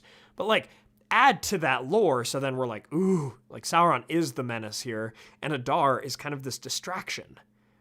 But no, yeah, it's funny enough, it's still probably in my mind the best plotline of season 2, which says a lot. So, yeah, I'm trying to think. Is there anything else with this plotline before we kind of wrap up and go to the overall thoughts on the show moving forward, and so forth? Anything else? I just want to reiterate how disappointing it is that there's enough bones in this show, in this season, to make Sauron into an excellent villain, and they failed to do it. I don't understand why. Just it would be so easy to show just these short scenes where Sauron is actually, influencing the greater world around him, influencing all these terrible events that keep happening. Even the sea monster, if he could somehow make it so that he's controlling the sea monster to attack this ship that he's on at the start, and then he continues it further by having it be this antagonist against him and Galadriel that helps Galadriel trust him. So many things could be explained, but they refuse to, because they just want to see Sauron being, again, like Tom Bombadil, just some dude. Just a regular old guy. There's something about humanizing characters to such a level that shouldn't be humanized, that are meant to be larger than life. But we're in this era of making stories and stuff where they think humanizing always equals good. And to be honest, I think it's backlash from what critics maybe 10, 15 years ago always said. Is like, humanize these characters, make us understand their motivations and so forth, which can be, like, understand the motivations, make them realistic, yes. But you don't always need to see them as like, oh, Sauron's sad. He's got to kill his buddy now. He's going to start crying. There's a big difference between humanizing and humbling. And that's what the show is doing. It's humbling all of its villains. Who is the worst person you want to humble? If you want your story to be taken seriously, if you want your plot to be taken seriously, your villain has to be a villain. Yeah. They have to be greater than the hero at the start of the story. They have to be a problem, not just some guy. Yeah, you're right. Yeah, you're absolutely right. And then they even humble the heroes too that don't really change, such as Galadriel. Like, I don't know. Galadriel literally can do nothing right, constantly being humble. Yeah. Still learning nothing. Or still being humbled, not being. Right. She's constantly being pushed back down into the dirt. Everything she tries fails. Every decision she makes is either wrong or ignored. Right. So, yeah. I will say, I think overall, like, as we kind of start to wrap things up, I think overall this season was a bit better than first season. Even after we spent an hour and a half ranting just now about a lot of the problems, it was more enjoyable at times. Right. I think from just your average audience point of view, but also from the lore perspective, strangely enough, it was a bit closer. It was a bit closer to the mark, but still, we're not even hitting the target, right? And so for me, I just looked back before Royan and I started this live stream. I looked back at our first season full review. We did it live just like this to see what our final ratings were. So I didn't realize I broke into the 0.5s, but I think I had at the time. So, I think I gave first season 2.5 or a 3 out of 10. I think this one, I'm landing at about a 3 out of 10, to be entirely honest. Episode 5 set the standard, but it just never, and there are still problems with episode 5. even when I would recommend that episode to others didn't like it as much as I did. So fair enough. I think a 3 out of 10 for this is exactly right. I still think overall, if I wasn't a Lord of the Rings guy or whatever, right, if this didn't call itself Lord of the Rings, I wouldn't review it. But Ryan, what do you think? I think that where season 1 was very boring and also very like contradictory, this season kind of tried to solve those problems somewhat, and they were partially successful. I think a lot of the episodes in this season were less boring. I mean, there were still very boring chunks. Again, like we said, the built-in bathroom break anytime the stranger or the Harfoots are on screen. The kind of very wildly inconsistent Numenor plot line. Like, there's just these moments where you're sitting there and you're confused, but at least you're somewhat more engaged other times. We talked about some of the dwarf stuff early on was interesting, intriguing. I really was hoping that would get explored more. It really didn't. We didn't get to see a larger scope with the dwarves. I was really hoping that the elves' interactions amongst each other would get better. So it's really tough to sit here and tell you like, the show season 2 was so much better than, but I do think it was better since we were looking at it earlier. I think I gave it like a 3.5 to a 4 on season 1. I think I'm probably still there. I honestly probably would lower that season score after this. Yeah, that's fair. But again, it's simple, but very real mistakes that they made that really just tang the capability of it. There's avenues, and I know we're going to talk about super chats, and from the one earlier, I want to talk about it a little bit more. But I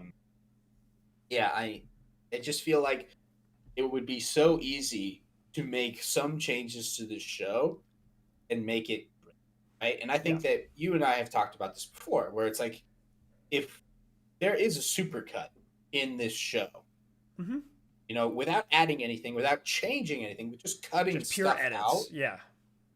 You can make a show that's worth watching. Yeah. Above a 5 out of 10. There's not a 10 out of 10 show. There's not a 9 out of 10 show. But I think you can get to a 6 or 7. But the weight of everything else holds it down so much. It's very, very true. I'd agree, right? Like maybe that's my hope, is that at the end of this we get something that can be spliced together that might be an okay representation of the Second Age. But yeah, we're not talking 9 out of 10. We're not talking 10 out of 10. Before we get to that super chat and stuff, something I mentioned a bit earlier that I wanted to, sorry, my dog's freaking out right behind me, but, something that I wanted to get into a bit more is that Amazon being the ones to create this. I remember, right, fall 2017, I was so excited. There were rumors, even back when we were in high school and stuff, Ryan, like that, they would make some sort of Lord of the Rings show. And I was really excited. Maybe a young Aragorn, maybe his adventures and stuff like that. But then they decided to go way big with it, give it a huge budget. Rings of Power. The fact that it's Amazon doing it, now I just see this as I think what it really is after 2 seasons. It's just a marketing ploy to get people, I think, to sign up for Amazon Prime. Just to be like, hey, we have this Lord of the Rings thing on our catalog.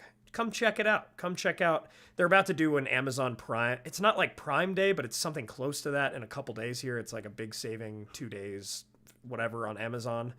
And I wonder if that has to do with the release of the show, of the finale of the show. It's like, hey, come on, sign up, right? Like, there are 2 seasons of this Lord of the Rings show we've got, and you get so much else in terms of products.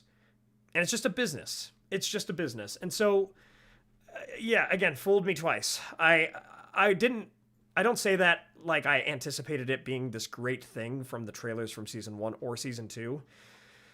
But at the same time, it's just... it's very clear that this was a product meant to get people on board with Amazon. And I think if other people were making it, they would actually care to make it better. And so season 3, I'm walking in because it'll definitely get renewed, right? There's still enough controversy, still enough people talking about it to where it'll get people to sign up for Amazon Prime if they haven't already. They got the money to do it. I don't see why they wouldn't do a season 3. I still think, like I said 2 years ago, if they cancel this, which I hope that they would, maybe we'll get some better Second Age material sooner rather than later. But at the end of the day, I think this is just a product. So I'm going into season 3, whenever that releases, 2 years from now or whatever, that with the idea that really it's just a product, and the trailers might look good. There might be a couple good episodes, maybe a couple good moments. But overall, I know what this show is. And it's not going to course correct because it could have this season. They could have taken more time with it, and they didn't. So that's kind of where I'm at. To jump into our super chats and so forth. So thanks to Tom Nordby for becoming a Hobbit member. Thank you so much for that. Comic Fan, thanks for that super chat. Really means a lot. Do you guys think it would be a good idea to hire the 2 Game of Thrones showrunners to do a Silmarillion show and a Second Age show? Also, if you, Yoyson, were offered to write a Tolkien adaptation, would you do it? Okay, so to answer that question first, thanks again for that super chat. Let's see. The 2 Game of Thrones showrunners. I don't think so. David and Dan. Because I think they were super passionate about Game of Thrones. They probably wouldn't be that passionate about Lord of the Rings. And also they burned out at the end there. I think doing projects of this size, again, is kind of rough. And I think if the show were brought back, again, cancel a couple plot lines, spend some more time with the rest, less locations, less money to write, less focus being divided, I think the show would be easier to make, and I think the show would be better. So I don't think I would choose them, but certainly I don't really love how the showrunners are doing it now. So I think they should be removed from the project probably, and somebody else should be brought on board because they're not doing a great job. So, Ryan, what do you think? I think so. I think people generally agree that D&D, not so friendly, refer to them. Yeah. There's general agreement, I think, that they were able to make the show good when they had source material to work with. Right. Now, here's the problem with Second Age is that you don't. You have themes, you have stuff that you can interpret and try to make things within the same vision, within the same world, the same themes, but D&D weren't good at that late in the season. The show really changed its entire outlook towards the later seasons when they ran out of stuff, material to adapt. I don't think they would be very good. I don't know if they would be any worse or any better. This show is also run by 2 random dudes, J.D. Payne and Patrick A. I don't know that much about them. Mm-hmm.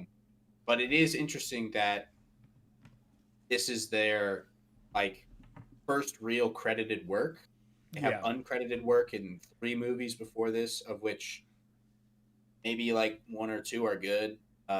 Star Trek Beyond, Godzilla vs. Kong, and Jungle. You can argue that one. I don't like any of those. Just so random. I like Star Trek movies a lot, so yeah, I'm always gonna love them. But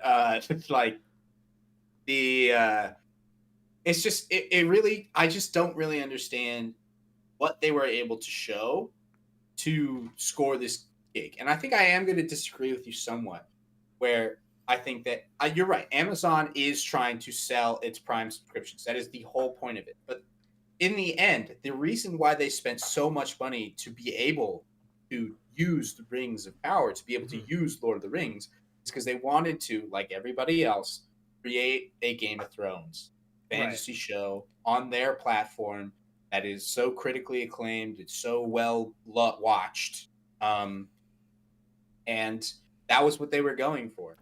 They've yet to do that. And there is a level of at what point does it become just a sinking ship of money? And Amazon, specifically Amazon Prime, everybody talks about, it's one great billionaire overlord. But there's a lot of people at this company. And I think that there already are big arguments in there on whether or not they want to continue. I think that they will probably go through with the season 3. We have enough to see that that's going to happen. But I don't think that it's purely just like a sunk cost fallacy for them. I do think it will get canceled at some point because there are better things on Prime Video that will get you to go there. Now, I always talk about Invincible. Totally. Love Invincible is my favorite show on this platform. Yeah. There are other things that are coming out now. Yeah, the boys. If you're a fan of D&D, Legends of Vox Machina just dropped season 3 on Prime. Boys is another big one, although I think the Boys is headed out now. Yeah. It's kind of petering, like the show is ending, but also I think it's a lot of its audience is starting to drop. Yeah. But there's also big movies that come to Prime after going out through theaters, or maybe they just go straight to Prime. But it is interesting that Prime took 2 big swings. Well, it took one and a half big swings with some massive fantasy literature RPs with The Wheel of Time and this show. They clearly gave a lot more of their effort behind this show than they did Wheel of Time. But I think both have had a similar result where they've changed enough in the show to alienate old fans. Yeah. But they've yet to make a good enough show to gain new fans. So I think that that's just really not a great place to be. But of course, you have to understand, if you're looking for signs of this, they aren't there. There's no way to the rating data that you get from television for like if a show did well on television doesn't really exist for streaming platform. And they will not release bad information about their own show. There's no incentive for them to do that. They'll release numbers with their their shareholding meetings and earnings calls and stuff like that, and you're gonna have to go back in and try to look at grossing and stuff like that. But because Prime Video is tied to Amazon Prime, the shipping service, there's no trail to look for. I just think it's gonna run for another season. And now all of this was a really long explanation on like whether or not I would like other people to direct this, and I just don't know with the current situation of Amazon who they would get. I don't know enough about runners to understand why these guys are bad. I think it has to do a lot with ego. I think it has a lot to do with a lot of cooks in this kitchen. A bunch of more cooks are leaving going into season 3, but also like the only one I liked. Yeah. And so absolutely. And all the people that are left are people who made episodes that I hate. So there's really no winning. Yeah. No, that's fair. And I agree. Like Dave and Dan, they could really only adapt something that had a lot of the dialogue already written, right? That was very specifically written, and then they could take all those details, apply it on screen. There is some version of that for the Second Age, but it's not at all that deep. It's more than themes, but I would say it's less than Game of Thrones level or even Lord of the Rings or The Hobbit level narrative in terms of specificity. And so you know the things that happen, but like the dialogue and stuff. In my mind, for some people, that should be easier because then you write in the dialogue, you just have to hit the major story beats, and again, you're good. Again, this is assuming that you have the rights to things like the unfinished tales and so forth. And if you don't, I don't know why you chose to adapt it. So there's all that. I think maybe other showrunners, again, they might do a better job. So if I were offered, right, to address the second part of that question, if I were offered to write a Tolkien adaptation, would I do it? Also, another part of this, right? I do YouTube for fun as well. Right, I'm also a teacher, but because this is something I love so much, right? If there was a way to work that through to like read over scripts or at least help write scripts, right? I couldn't be a sole writer for it simply because I think where I would struggle is not the lore, but the actual writing a show. Like I have no experience with that. How to make dialogue sound natural and not forced, things like that. Like I'd really struggle with. But to do like what they hired Tom Shippey to do, which I assume is probably to check the lore, be their lore master and stuff like that. Oh, that like that would actually be really fun. That would be a really fun thing to do. So yeah, I don't know. But again, they don't really care about the lore. They don't have access to all of it. So yeah, but thank you for that, comic fan. Let's see. The JM Lou 11, thank you for your super chat. You're saying here, let's see, we have now spent roughly 6 more hours in Rings of Power than Jackson's Lord of the Rings films. Very true. Despite all of that time, we have less development and connection and heart. Yeah. Now, Royan and I have talked about this too. Like, theoretically, we should have a lot more of everything. And on top of that, they've had 20 years to learn the lessons of Peter Jackson's movies. They've had all this time to learn what those movies were willing to teach. And they didn't. They didn't learn about why audiences love that show so much. They didn't learn all these things. And so, yeah, it's so inflated. It's so diluted to get the actual good stuff. That's why Royan and I are hoping that maybe there's like an hour-and-a-half supercut at the end of this that makes the Rings of Power really pretty good. So we'll see. I also threw that into music, right? How much more music is that for Bear McCreary to have to make versus what Howard Shore, right, had to make? It's part of my issue with it, is the music also doesn't tell as much of a story, because I think there's quantity over quality, to be entirely honest. Ryan, what do you think? I think that a huge weakness for the show right now, there are too many storylines that they're trying to show with not enough time, and none of them are incredibly compelling. And so even their best ones are peaking at different times, which is good, but there needs to be a level of like, okay, I watched this episode, one of the storylines was worth paying attention to. The other 3 were just complete. Right. Yeah. And I think that if we're thinking about Jackson, right, I think a huge boon was how well those actors and those characters meshed together, how they were able to lift each other up. The main characters, like the big actors, I say big in air quotes, but the main actors for the show, at best, maybe have 1 or 2 supporting actors that are consistent. Mm-hmm. And other than that, they're pretty much all on their own islands.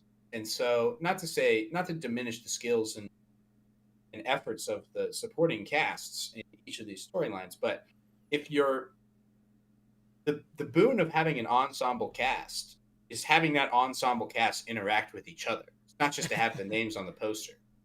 And we don't see any of it. Yeah, true. Yeah, it doesn't feel like a world that's actually coming together. It feels very, isolated in some weird ways. That's very true in Rings of Power. And even it's little things, like one of the lessons I learned from Peter Jackson's movies is how they do, not necessarily, they do this through dialogue, but when you kind of dump a lot of information or a lot of lore, they'll do it between usually 2 or 3 characters, usually 2. And you'll have one character who's kind of monologuing a little bit of dialogue, because sometimes the other character will respond back. But you kind of see how Peter Jackson does this. They'll show the other character kind of emoting to what the talking character is saying. And they do that a lot to help flush out the story and all this kind of stuff. And you just don't see that sort of masterful storytelling in Rings of Power. It's little things like that you just won't get.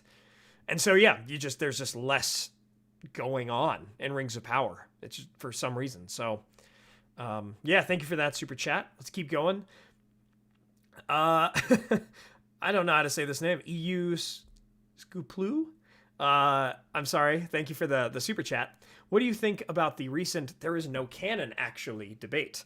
I'm not asking about the person who claimed. I wonder how you define canon in Tolkien, and what is faithful adaptation to you? So I saw this clip, and we don't have to go out and do names or whatever. And I have a lot of respect for the people involved in that conversation, but I disagree. There is a canon because there's a story, right? The story, there is a main story. You can't tell me that Aragorn was an elf. That's not canon, right? He was clearly a descendant of Numenor among men. You can't just be like, well, but yeah, he has elvish blood, so you could just say he was an elf, right? Or I'd say that's not canon, right? there is canon, there is the story Tolkien intended to tell, and then you have like almost sub-canon or background info, maybe notes, maybe alternative lore that serves as like secondary, right? And so what I mean by that is Gil-galad the son of Torgon? Is he the son of Fingon, or is he the son of Orodreth, right? That is a debate that will never be answered unless we get like a definitive note from Tolkien that he was like, yeah, I meant for this to be this. But that was kind of an editorial mistake on behalf of Christopher Tolkien. Is, you know, in the published Silmarillion, he's the son of Fingon.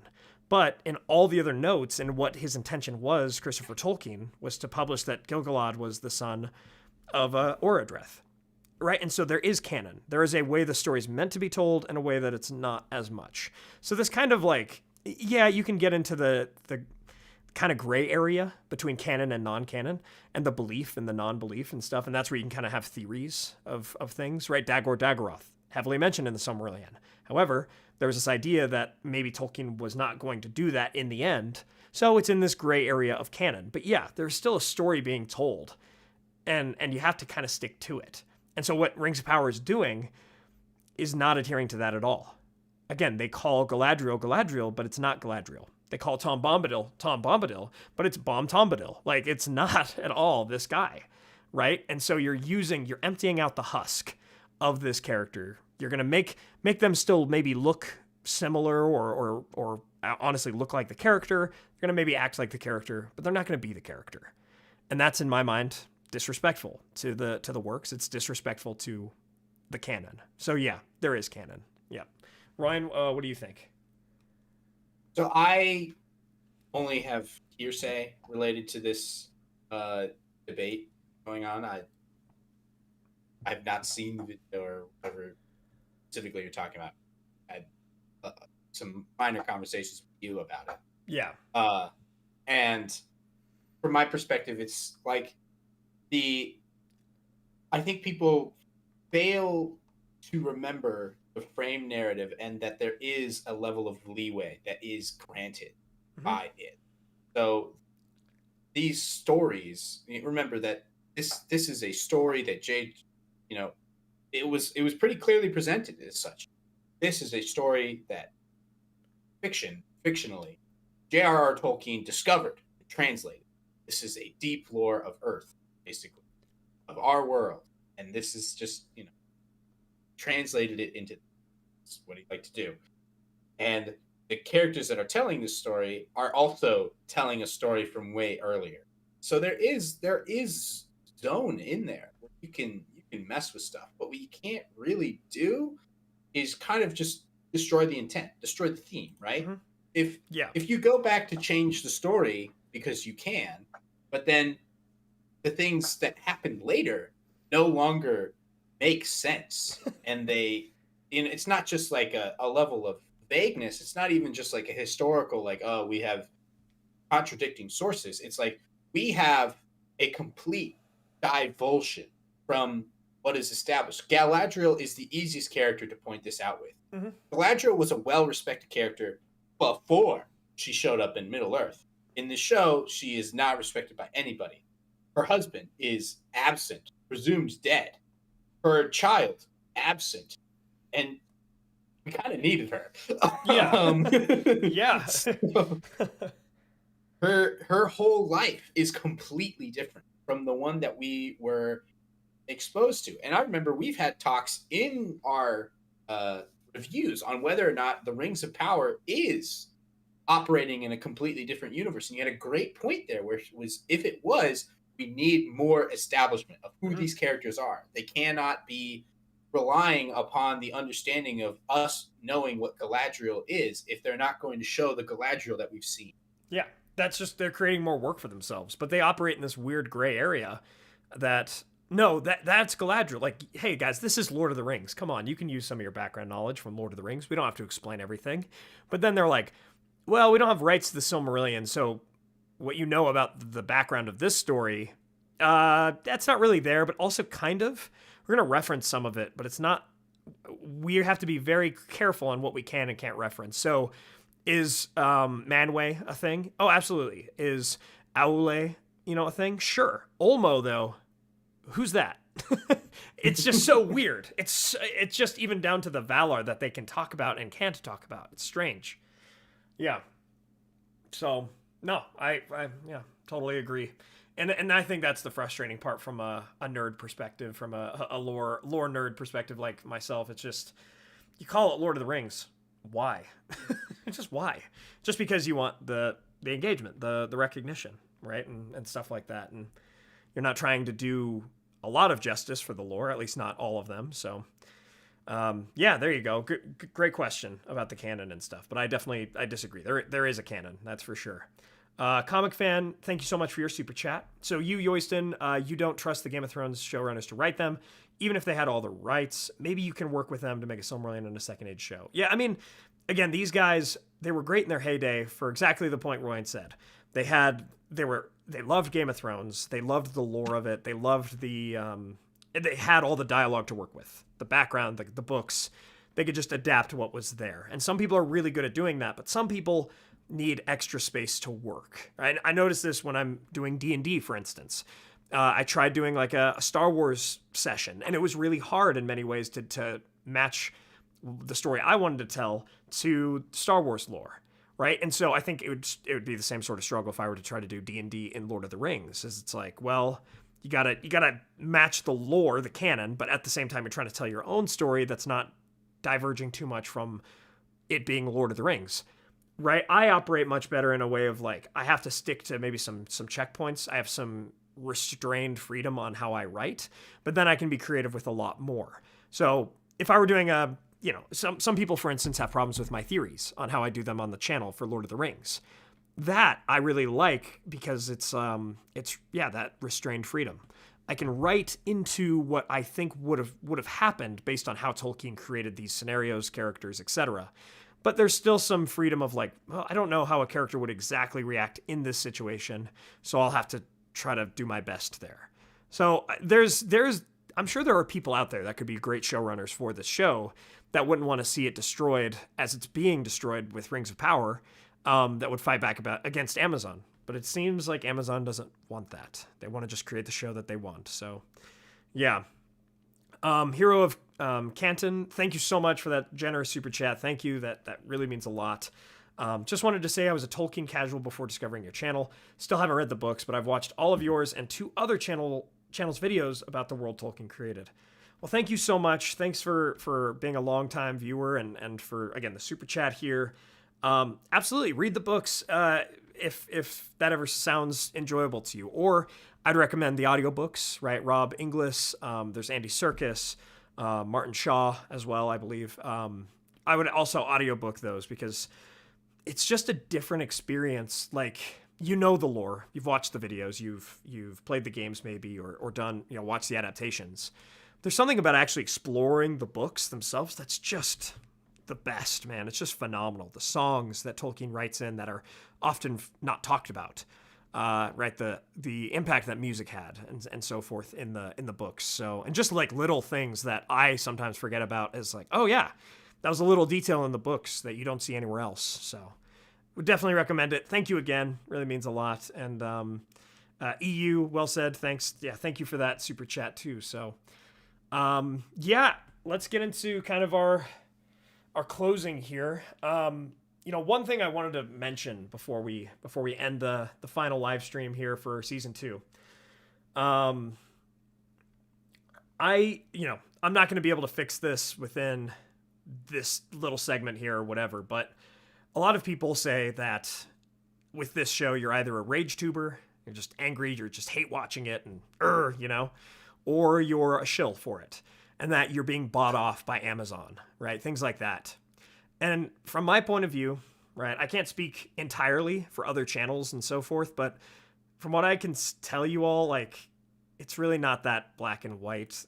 Really, like, if you love Lord of the Rings, you're not watching this to hate on it, at least in my opinion. Most people aren't.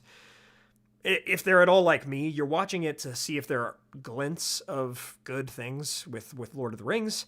And then it is kind of fun to like rag on something that's not getting it right, but then also explaining why they're not getting it right. Why isn't Elendil feeling super Numenorian all the time? Why do the dwarven plot lines kind of suck, right? Or whatever it is. Like, it's kind of fun to break it apart, go through the criticisms. It's like the point of watching a movie review or going off and watching a movie that you're hearing it's crap, but like you're kind of curious as to why, right? And I think that's why a lot of people who don't love the show watch it and review it. And you know, sure, to make videos, make money and stuff, of course, right? And you have to be careful. Are people just continuing to rag on it just for that? Or do they actually have something important to say, right? And that's just something you have to ask yourself as a viewer. As for some of my friends and myself that are accused of being shills sometimes when we have something positive to say, I assure you that's not quite right. People like to throw out, oh, they're all getting paid off. This is something only I can speak to. I'm certainly not getting paid off to love or hate the show. I'm not getting Listen, I have a confession to make. You've been getting that Amazon check in the mail, Royan, without I've been getting so much money. No. No, yeah, it's people aren't. It's this weird conspiracy I see online about Rings of Power, about so many things. It's like, oh, they're being paid. How much is Amazon paying you?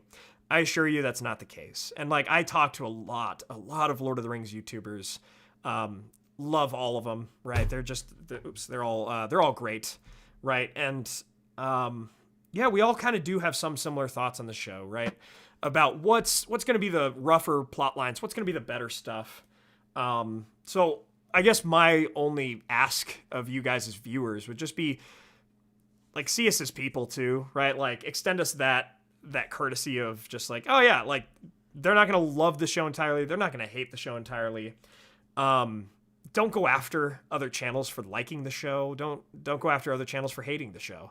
We all have our opinions, and just as every single viewer here, right, has their own opinion of Rings of Power, I'm sure. Yeah, that's all I would probably say about that. I mean, it's much more of a mixed bag, I think, as far as everybody's concerned than it might seem to be. And it's one of those things, like I think Frodo said in the book, go to an elf for advice, or you know, and every elf will give you different advice. I can't remember the quote, but it's pretty much that. Yeah, Royan, what were you gonna say? The only thing that I want to say further is this isn't just about YouTubers, content creators. This is about people. And I know people who like the show. I gotta be honest, like most of them aren't huge Tolkien fans already. They may just be casual fans enjoying the show because it's casually about Lord of the Rings. And I think that is not something that I'm interested in, but that doesn't make it wrong. It doesn't make it bad. Yeah. And I think I said this a lot in the first season, and I'm going to say it again now. I really wish that I liked this show because it's nice to enjoy things. It is. Yeah, absolutely. And I understand that if you watch the show and you really don't like it, that's totally fine. But picking fights with people about it is just kind of a waste of your time. So yeah. And it's there's hating the product and then there's hating the people that enjoy the product. Those are two very different things. And I can't understand why people could turn that vitriol against just other people, their fans, whether or not you agree with them. Yeah. So yeah, that's really it. Yeah, not trying to lecture anybody about it, but that's kind of where my mind's been, and it's just Rings of Power made the online space of Tolkien's like fandom, I guess, a little rougher for sure. And I think that's kind of one of the tougher parts about this show is that it just like that one scene in Rings of Power season 2 where there was that giant cliff and giant trench out of nowhere in Eriador. It's kind of what I feel like has happened to the community online, because I mean, again, my channel's turning 10 years old here in like 2.5 months. So I've been in this space a long time, and it wasn't always like this. It is a lot more divided now because of the show, but also because of people's reactions. So like Royan says, yeah, I'd love to love this show. That would be great. But yeah, no, it is what it is. So, well, Royan, anything else? Rings of Power season 2, going ahead to season 3, anything? I mean, we talked about how most of the writers they're either swapping out everybody or they're narrowing their focus to just 3 or 4 writers, like the 8 that they had for the season or something. Yeah. I do think it's going to get renewed. I think that news is going to come sooner than later. I don't know how long it's going to be. I don't think it's probably going to be a longer break in season 2 and 3 than 1 and 2. But That's what it sounds maybe. like. Yeah, I think they'd already started filming by the end of season 1. So Yeah, I don't know. I think it's gonna do the same thing that happened in season 1, right? A month from now, not a soul is going to be talking about this show. so true, so true. It's We're all going to gonna be be completely absent from the greater, societal mind. And a couple of years from now, we'll start hearing those rumblings again, and like a Balrog from the deep, it'll rise up, and we'll do this. We'll do this again. But until then, I gotta say, leading up to the series, I was excited, not necessarily just because I thought the show was going to be good, because I really enjoy coming on the channel and getting the opportunity to talk with you about this, experiencing your audience like that. But it is, I got to be honest, it's nice to have that break. It is. It is. Yeah, I mean, it's always good to talk to you. Like, again, Royan and I have been friends for a long time, so these are the kind of conversations we would have been having on Discord anyway, so I'm just glad to share them. I'm just glad to share them out and record them for you all to enjoy and to interact with you all and what you think as well, because honestly, I've learned so much from you guys in the comments as well. Like, oh my gosh, perspectives that I'd never thought about before and so forth. So, yeah, thank you guys for being here. Royan, thank you for joining me through all these reviews and so forth, man. Really appreciate it. And thanks for having me. So happy to be here. Yeah, absolutely, man. I should have had my... give me one second. I should have had my patrons pulled up here. Thanks to our... If you guys want to support the channel, join our Discord, right? Join our podcast. Listen to Royan and I rant once a month about different topics. It's usually not... It's not rage rants like Rings of Power, but it's good rants. If you'd like to do any of that stuff, consider joining our Patreon or our YouTube memberships. Thanks to our Valar tier patrons and YouTube members: Ed Patterson, Brian Hunley, Peter Sheppard, John Hume, Rhys Jenkins, Arthur Merlin, Theodore, Andrew Carlisle, and Zoomi, my friends. Thank you all for being here, continuing to support the channel, watch our reviews about Rings of Power. So, as Royan said, a couple years from now we'll get there, but in the meantime, we got a couple things like War of the Rohirrim, potentially that Gollum movie coming out sometime in the next couple years, and a couple video games perhaps. So we'll have a lot of things, as well as our normal lore videos, which one just dropped like 20 minutes ago. So my friends, thank you all so much for joining us today. Distraction. You were watching us. You were not watching for the drop. Yeah, yeah, exactly. So yeah, check that out if you aren't tired of my voice yet. I certainly am tired of my voice. So thank you all for joining us on this adventure. Until the next one.